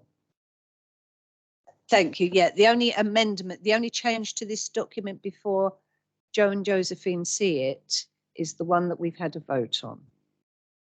We've made our comments and hopefully they've been written down, especially the drone thing. So those in favour, please show. Can we get the photo? Because that's going to go out into the wider circulation. Yes, good, lovely, thank you. Those in favour, please show. I make that unanimous. Great, thank you very much. Then we've got 9:48, yeah, 11.5 minutes. We've got 11.5 minutes and quite a few bits to do. So can we get through the LC whip in 11 minutes? I don't think we can. Okay. The officer looks optimistic. Okay. Adrian, do you want to start this off? Thank you, Chair. 11.5 minutes. Okay. So this report comes from forward from to P&R from the JTB. This started as a LC with exercise to understand transportation issues in Borden and Grove Park ward and how country lanes and prowls could play a part in active travel connectivity. It quickly became clear that the strategic network, and I'm calling the strategic network in this case the A249, the A2 and the M2, severely impacted the rural network. And it's being exacerbated by obviously the works at Junction 5, Key Street and Grovehurst. And this isn't a problem that's just impacting Borden and Grove Park. You know, Newington, Upchurch, Bobbingham, Iwade and Lower Howstow wards are all affected. And then in October, we saw the chaos on Sheppey with the lane restrictions on the crossing. So these issues are impacting our residents, our workers, our students, our economy and our environment. So this is about establishing a round table to help National Highways and Kent Highways to provide them with local knowledge, considered feedback, help with communications and bring together ourselves, National Highways, Kent Highways, education, business and utilities in order to protect our rural lanes, protect our residential streets, keep traffic flowing despite all the works which will be ongoing throughout 2024, keep Swale working. Finally, a part of all this will need to be a reducing demand, which is obviously something highways would never discuss. So yeah, reducing demand by flexible working hours, work from home, car sharing, trains, buses, walking, cycling, all those elements. Over to you. Thank you, Adrian. I've got Councillor Hunt and Councillor Whiting and Councillor Bonney. I think this is a good idea. And I only think it is because I don't actually know what it is. And that is, and we heard that it started off as something. The report title is Rural Highways Review, Borden and Grove Park. Yeah, it's not just rural lanes, it's now other lanes, it's the A249, it's different bits. We're including Newington, Upchurch, Hartlip, Bobbing Highway, Lower Houstow. What about the Meads? We're right near Bobbing. We're getting all the traffic coming through, but doesn't even get a mention in there. Group Assist, Kent Highways, National Highways, traffic management plans, Key Street, Grovehurst Roundabout. Doesn't give any details of how we're getting that local knowledge and where we then include people from other wards. Kemsley is going to be impacted by that. Where does that all come in? And as you go through the document in the proposals, number 3.1, residential streets and rural lanes. It isn't. What it's trying to do, I agree with, but it's too mixed up, I think, from what it was, and it needs to come back, I think, as something, as an overarching policy of what it is actually trying to do. The continued operation would be considered by the task force at the time. So this task force that's set up just to concentrate on one smaller area could have a bigger role in the future. And I think that bigger role needs to be happening now for this task force to really be looking at probably the whole of Swale. And there's a bigger implication of the resources in 3.8. The task force is direct liaison with large employers, logistics companies, public transport providers, Medway councils, utilities, or other organisations. Where is the resources? How are we making sure that we get enough officer time to deal with all these organisations? And then we'll come down to 5.2. Discussions and correspondence have been had with highways officers at Kent County Council, but this needs multi-agency response. We haven't even spoken to the people that are all going to be involved in this to understand if it is something that we can take forwards and where it's going to be run from. I mean, it says that there'll be again ongoing feedback from drivers and businesses will be sought by who and what costs are involved for that. And when we look at the implications, finance, resource and property, cost of operating the funding the task force should be within the works project budgets held by KCC and National Highways. National Highways haven't even been spoken to yet. So I just don't know how it's all going to work, and I would rather see something good come out of this, it work properly and come back as an actual proper project on its own as what we are trying to achieve. Okay, I've got Councillor Whiting and Councillor Bonney. I may interrupt you to move suspension of standing orders, and Councillor Henderson. I'm then taking no more because I think it might be a reference back. The only thing is that P&R is not meeting again until, well, it's not in December. I think it was January. I remember looking in the diary thinking that's a hell of a long time ago away. So if you want a reference back, be precise about the things. Thanks, James. That's some good stuff there. Be precise about what you want, because we can always push it to the council coming up very shortly. Councillor Whiting. Yeah, thank you, Chair. And I would opt for a reference back for many of the reasons that Councillor. I mean, in essence, this is a good idea. Getting all the agencies to talk to each other, getting the agencies and the businesses to talk to each other, the bus companies and the schools, and get everybody to talk to each other is the right thing to do. Paper assumes, and this point was made at the JTB, that none of this happens. And the KCC officers were very strong online, saying actually this does happen. We do have meetings, we do discuss stuff with Swale Borough Council, we do discuss stuff with bus companies. Now, we all know of circumstances where bus companies haven't been talked spoken to. You know, where schools haven't been consulted on something. But generally it happens. If we can make that better, then we should. And whether this is the right vehicle for making it better is the question I have, because I think it needs to improve. I don't think it goes far enough as an idea, for the reasons said. You know, if the A2 shut, take one example. The A2 was closed for a month. Councillor Palmer will remember this, for some gasworks a few years back, and it was closed completely. And despite there being traffic orders to stop cars going down the country lanes, the cars still went down the country lanes because there was only one police car looking after 20 miles of country lanes. So you have to, you know, you can aim for the stars and hopefully you hit the moon, but really there has to be some weird, you know, sort of realism on this. Why are we looking at one county council division and not the whole area? I don't know. The recent blockages on the A249 due to roadworks at Grovehurst caused complete chaos on the Isle of Sheppey because the back of that queue impacted the local road network. So you couldn't actually get around Sheppey because the back of the queue was affecting the road. So this isn't just a one county council member division issue. It's if the traffic comes off the M2, the diversion route is the A2 through Tenham and Councillor Bowen's constituency and then through Faversham.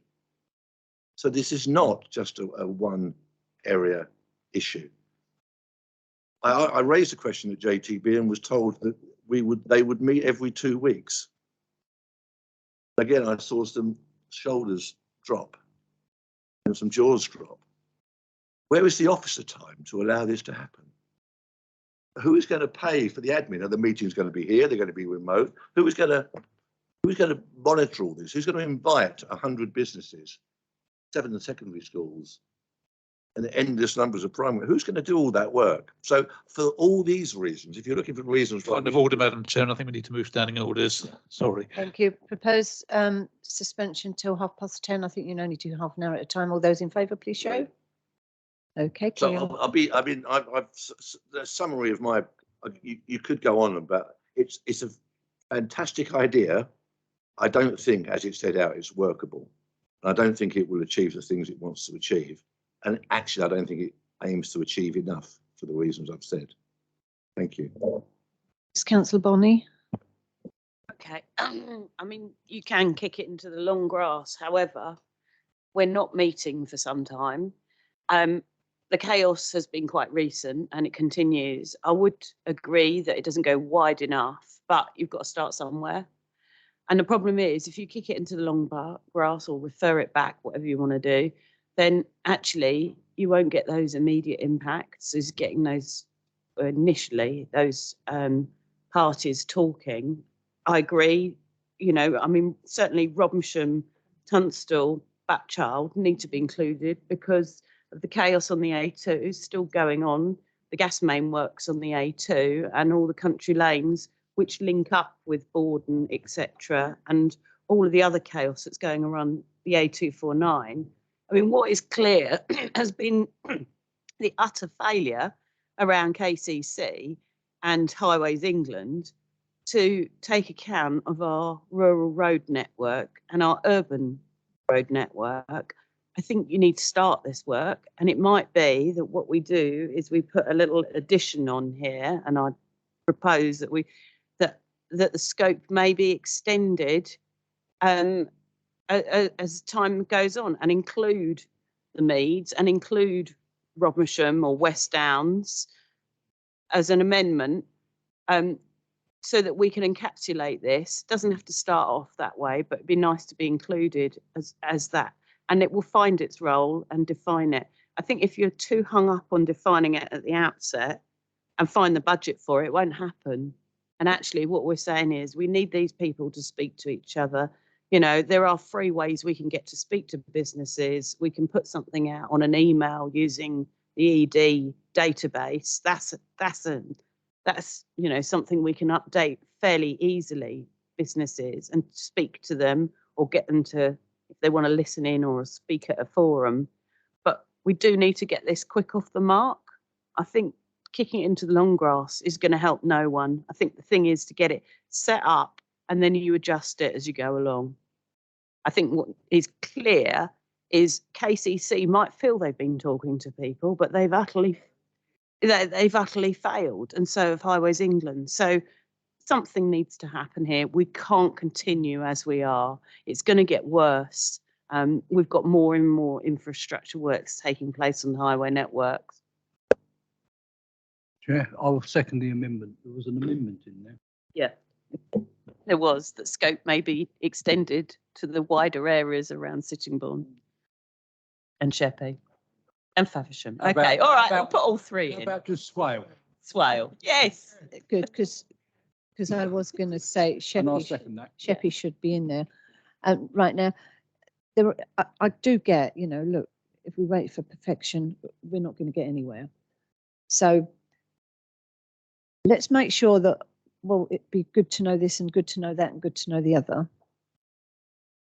And then when you've finished your you know, comments, subject, of course, to the amendment, that we agree it as amended, subject to the information that we've asked for. I don't mean stuff we don't know. Information that we've asked for, like who's going to be running it and all the rest of it. Do they know they're going to be running it? It's mere detail money, isn't it? National Highways have loads of money. It's just us.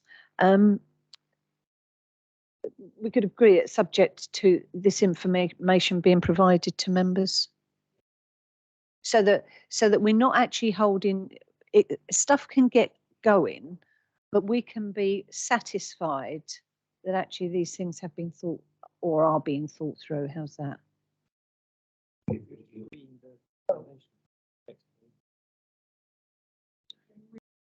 Can we not simply say that we will move forward on the proposal here, recognising that it almost certainly will need to expand, and an expanded area will be taken into account? Which is virtually what the amendment was. Thank you, Councillor Henderson. Is that what you wanted to say? Because I've got you next. Councillor Henderson, great, thank you. Councillor Bowen's just put his hand up. Thank you. Yeah. Oh, the only comment I was going to make, actually it's more across the entire paper, but also to the amendment, is, and it comes back to the how's this going to work. Councillor Whiten said, I think, the idea that these are going to be potentially every 2 weeks, and if some of these parties haven't already been consulted on, are these meetings going to be virtual? I presume they can't be or wouldn't be, because then there wouldn't be a constituted meeting, in which case how are you going to get all those many people there to be able to attend it? It's going to then take a heck of a lot of time to organise it. I think that there's lots of potential problems. I mean, if it's virtual, I think it'd be a lot easier, but would that be permitted?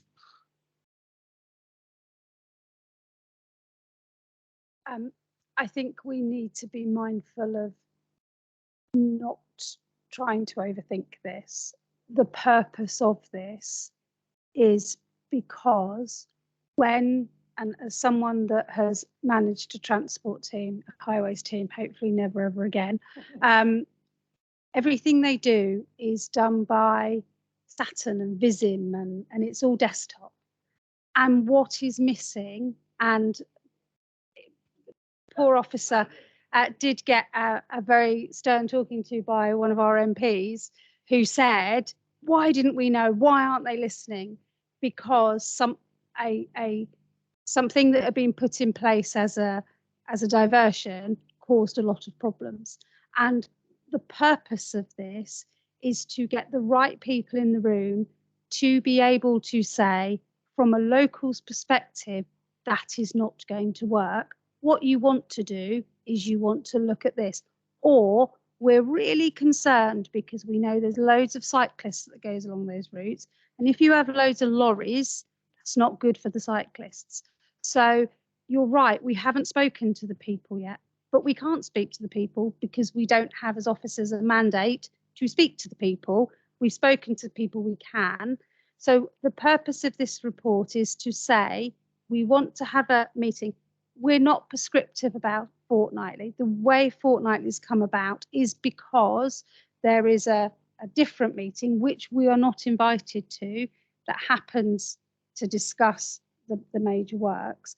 And the purpose of this whole piece of work, put in very simple terms, is that us and the local voice is heard, in not to say don't do this, but to say what you're proposing, that bit really great, that bit that's going to cause a problem. And what's happened, and I accept, I mean, KCC, and this is not a, KCC are not doing anything wrong, but what's happened is we've had some situations where something's happened that every local person will tell you is the worst idea since the last bad idea, and it's had to have changed. So what we're trying to do is get the right people in the room to say, talk to us before we do it, and we can help you to say, actually, that bit of road there's always a problem at that time. And it is about that local knowledge. That is the sort of beginning, middle and end of it, really. Totally get that. Agree, keeping it as simple as possible. But do they, you say about getting them in the room, do they have to be in the room physically or virtually? Right. Thank you.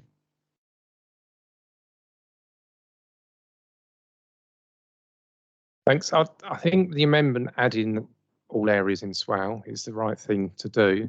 Just wondering where in these recommendations it will go exactly, and to where to number 2. But it still doesn't get away from the fact that we've got 5 recommendations there that I everything that Larissa just said, I completely agree with. Need to steer for officers to go away and see if what can be set up.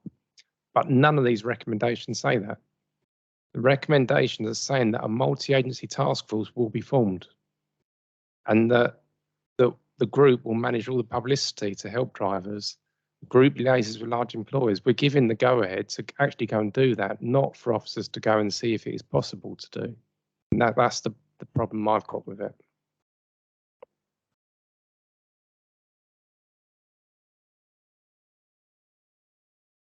Adrian, I read this that we're going to have one.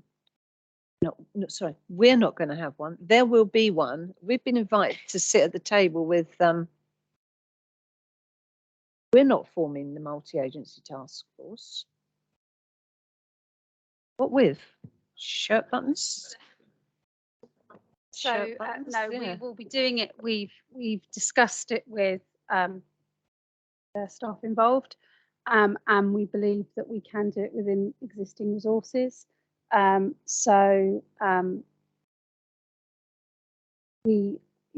looking to that. We're looking for, I think, as all the councillors have said, this will only work if there is buy-in from everybody else. But if we don't try, there won't be buy-in from anybody. So setting it up, want to set it up. We're saying what we believe we can do. What we can't do is we can't enforce any business to engage any other agency.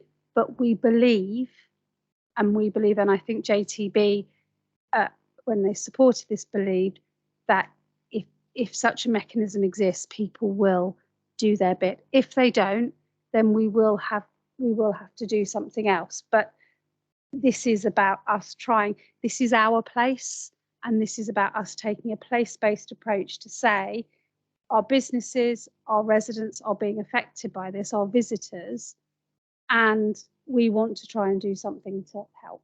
That's what it's saying.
that would give the officers a steer there to go away and do what they can to make it work and then come back if they can't make it work.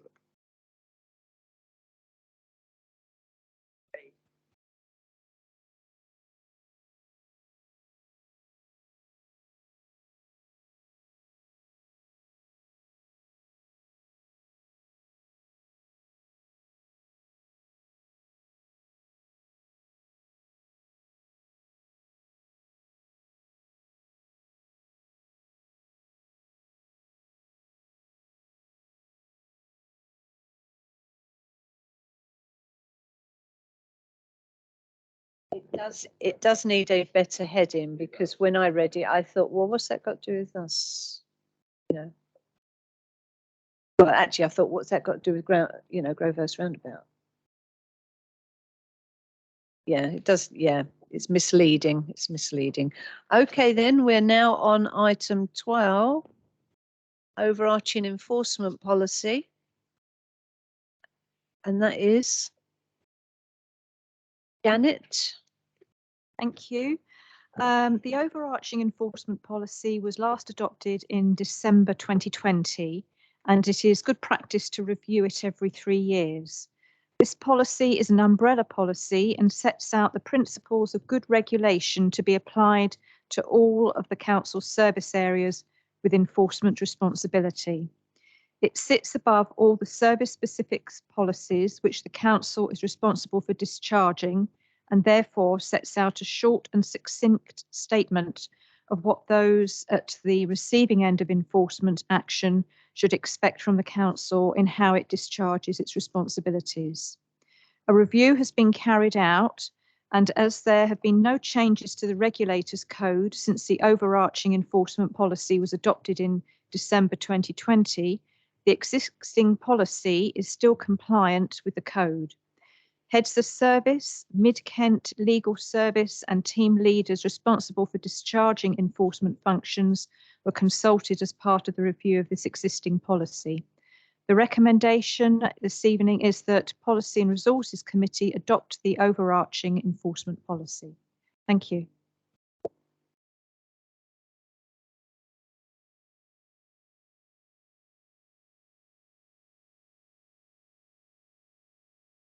Signed by myself and the Cabinet Office person, because it's still actually relevant today, and it is that overarching enforcement policy that the whole country's enforcement agencies signed up to, not just borough and district council enforcement people, but also trading standards and the rest of it. So, any comments? Are we all happy? Are we all happy to adopt the overarching enforcement policy? Hands up. Hands up. Okay, that's unanimous. Thank you very much. So then we're moving. I'm having real trouble seeing at least one person. I need some cushions if I'm going to be up here. Forward, and then there's item 13, forward decisions plan. That's pages 157 to 158. Any comments, anyone? Right. Item 14, membership of KCC Enhanced Bus Partnership to follow. That's been deferred.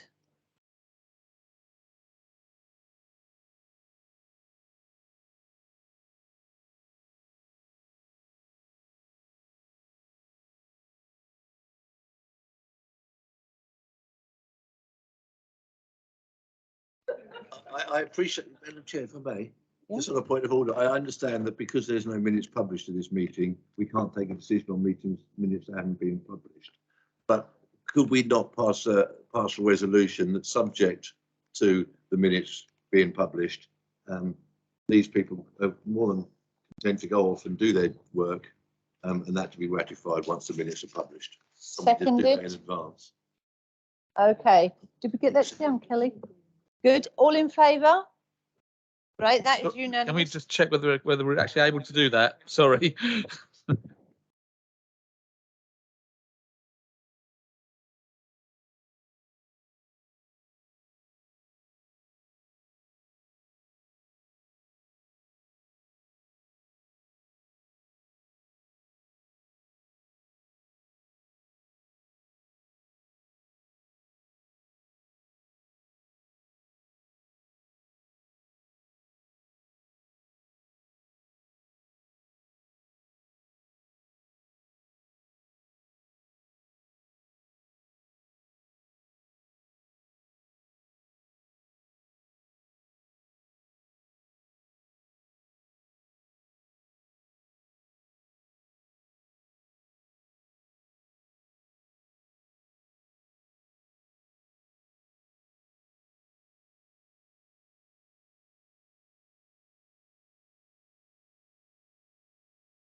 Just to confirm, members, you have just agreed to that councillors Karen Watson and Alistair Gould be nominated.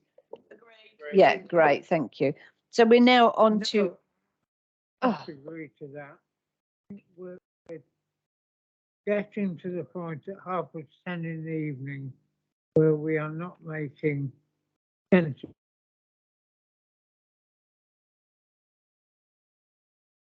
wish to object to that decision. Of course, that is your right, Councillor Henderson. What you could have done is voted against.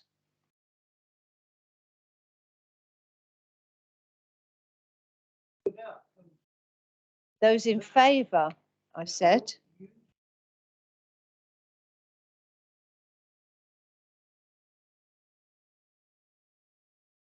I thought your hand was up voting for it, Councillor Henderson. I did. Okay, there was one against. But there were two people nominated. It was on the table. The fact we haven't got the minutes of the group to say who was nominated. The nominations were Councillor Watson and Alistair Gould. It's been on our table for the last 3.5 hours. And you know that's who it is, and you're happy that those are the people. Volunteers are better than pressed people. Item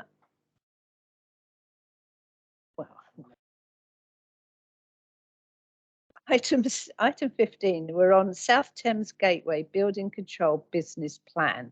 This is the bit that's in the public session. Does any officer want to introduce that one? Thank you very much. I will be as brief as I can. This is an opportunity for members to comment on the draft STGBC Partnership Business Plan for the period 2024 to 2027. This is an annual opportunity which is enshrined in the STGBC Constitution and the Memorandum Agreement, which all partners have signed, STGBC being a long-established partnership of 4 local authorities. The draft business plan before you was considered at the STGBC Joint Committee of 21st September this year. That is a committee of members of the participant local authorities supported by officers and attended for swear by Councillor Gibson. Any recommended changes that members suggest today will be reviewed at the December Joint Committee meeting, and the final version of this document will return to Policy and Resources Committee for ratification in the new year. So a very brief few words on the context of the business plan. In many areas of work, the service is subject to competition from the private sector, but there are a number of statutory responsibilities the service undertakes, generally regarding public protection, and local authorities are statutory providers of last resort if the private market declines work due to a lack of capacity or skills, for example. Competition from the private sector in terms of securing contracts and retaining staff is increasing, and this is placing pressure on income generation. A new pressure is the requirement of the Building Safety Act 2022 that all individuals operating within the sector need to become licensed.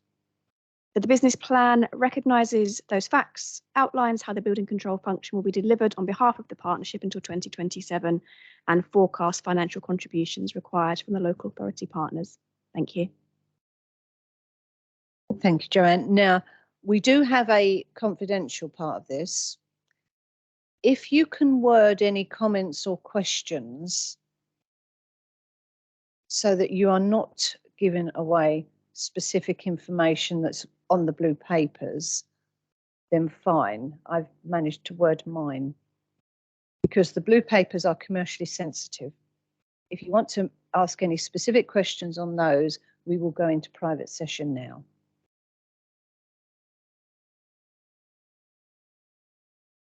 Councillor Henderson. I think I can keep us in public session. One of the big issues on building control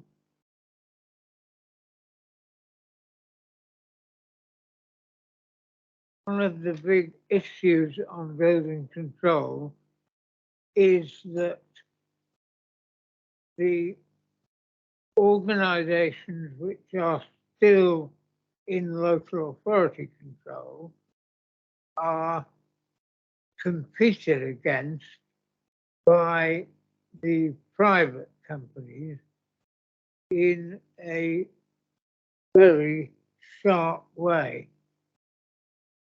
Is there any way in which we can influence central government to have some kind of good level of control over the private companies in the building?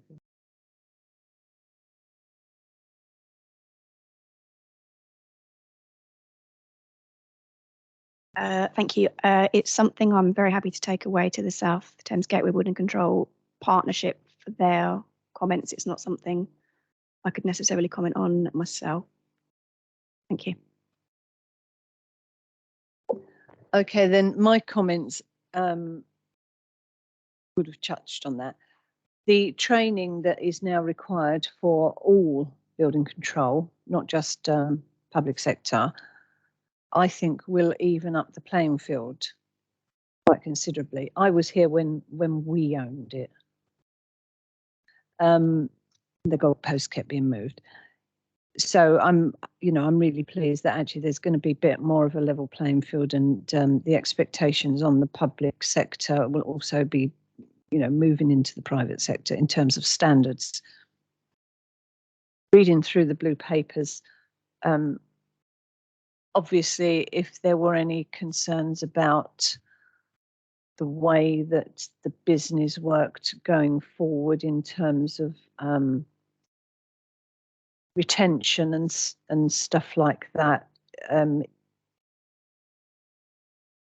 HR would obviously be looking at it in some way, shape or form.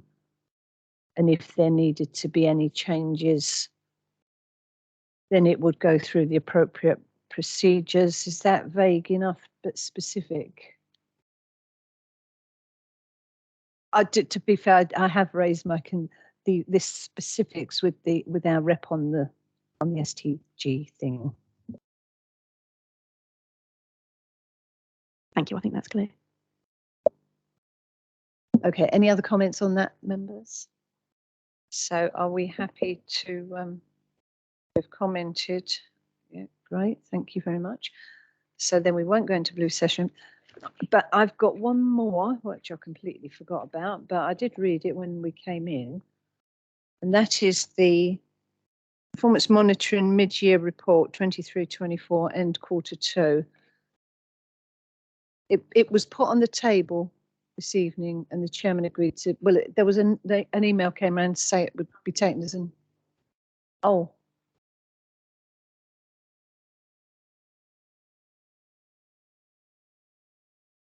Right, so if you're not getting the right, just let me know. Okay, so performance monitoring, this is yeah, that's what.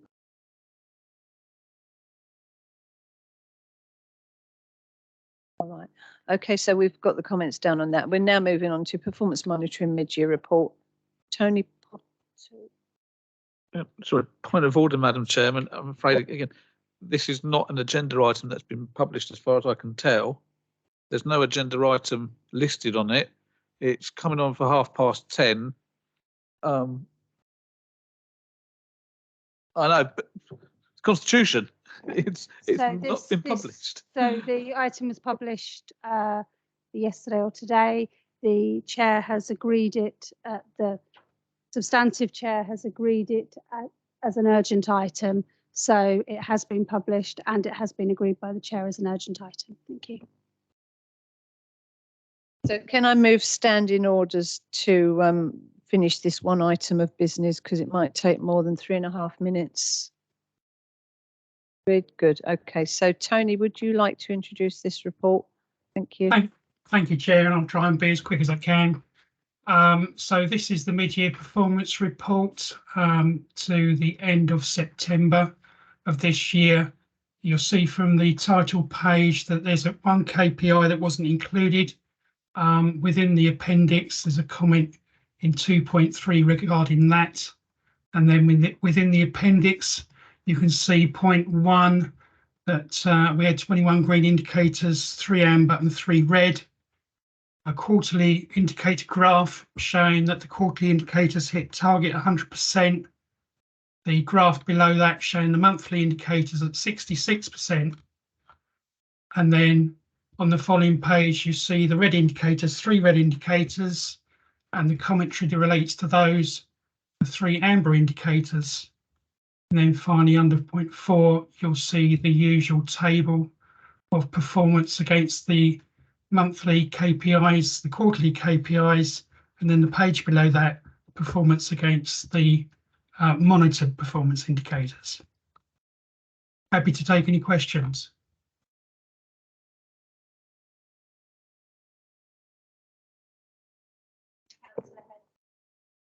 Thank you. Mine is on planning enforcement.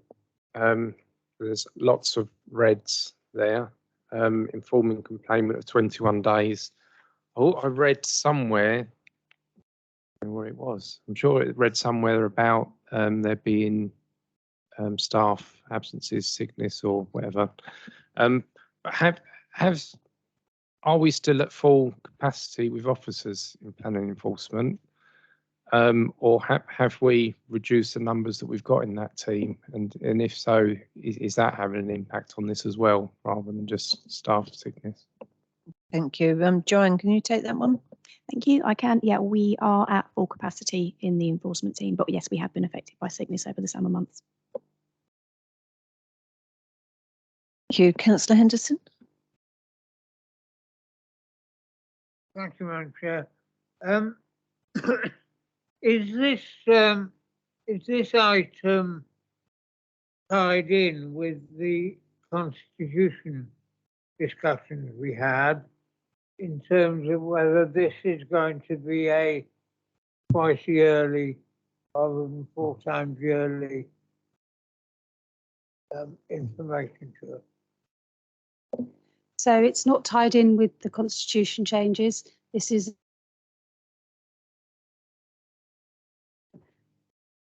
what the constitution changes said, is that this report will come 6 monthly rather than quarterly.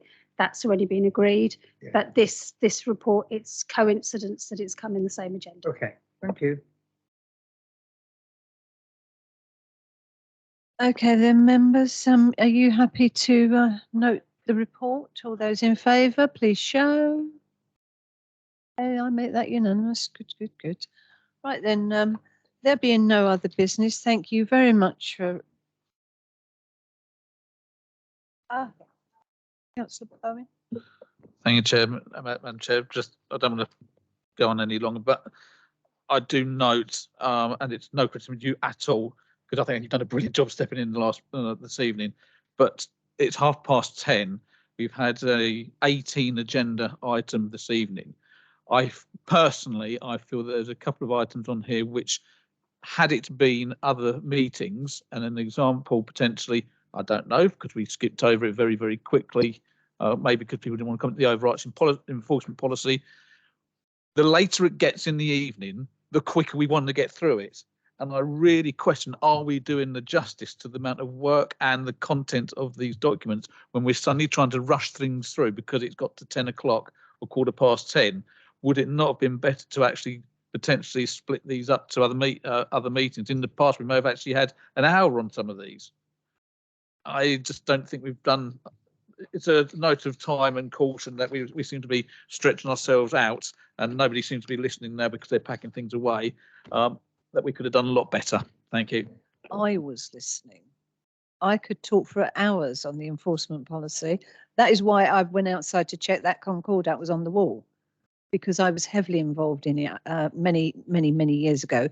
I could talk on each one of the performance monitoring ones just to show I've read it, and actually I'm interested, as a lot of members do. Sometimes you need a long debate on stuff. Sometimes we love a long debate on things like the Constitution, which is like watching paint dry. So it is within our own hands.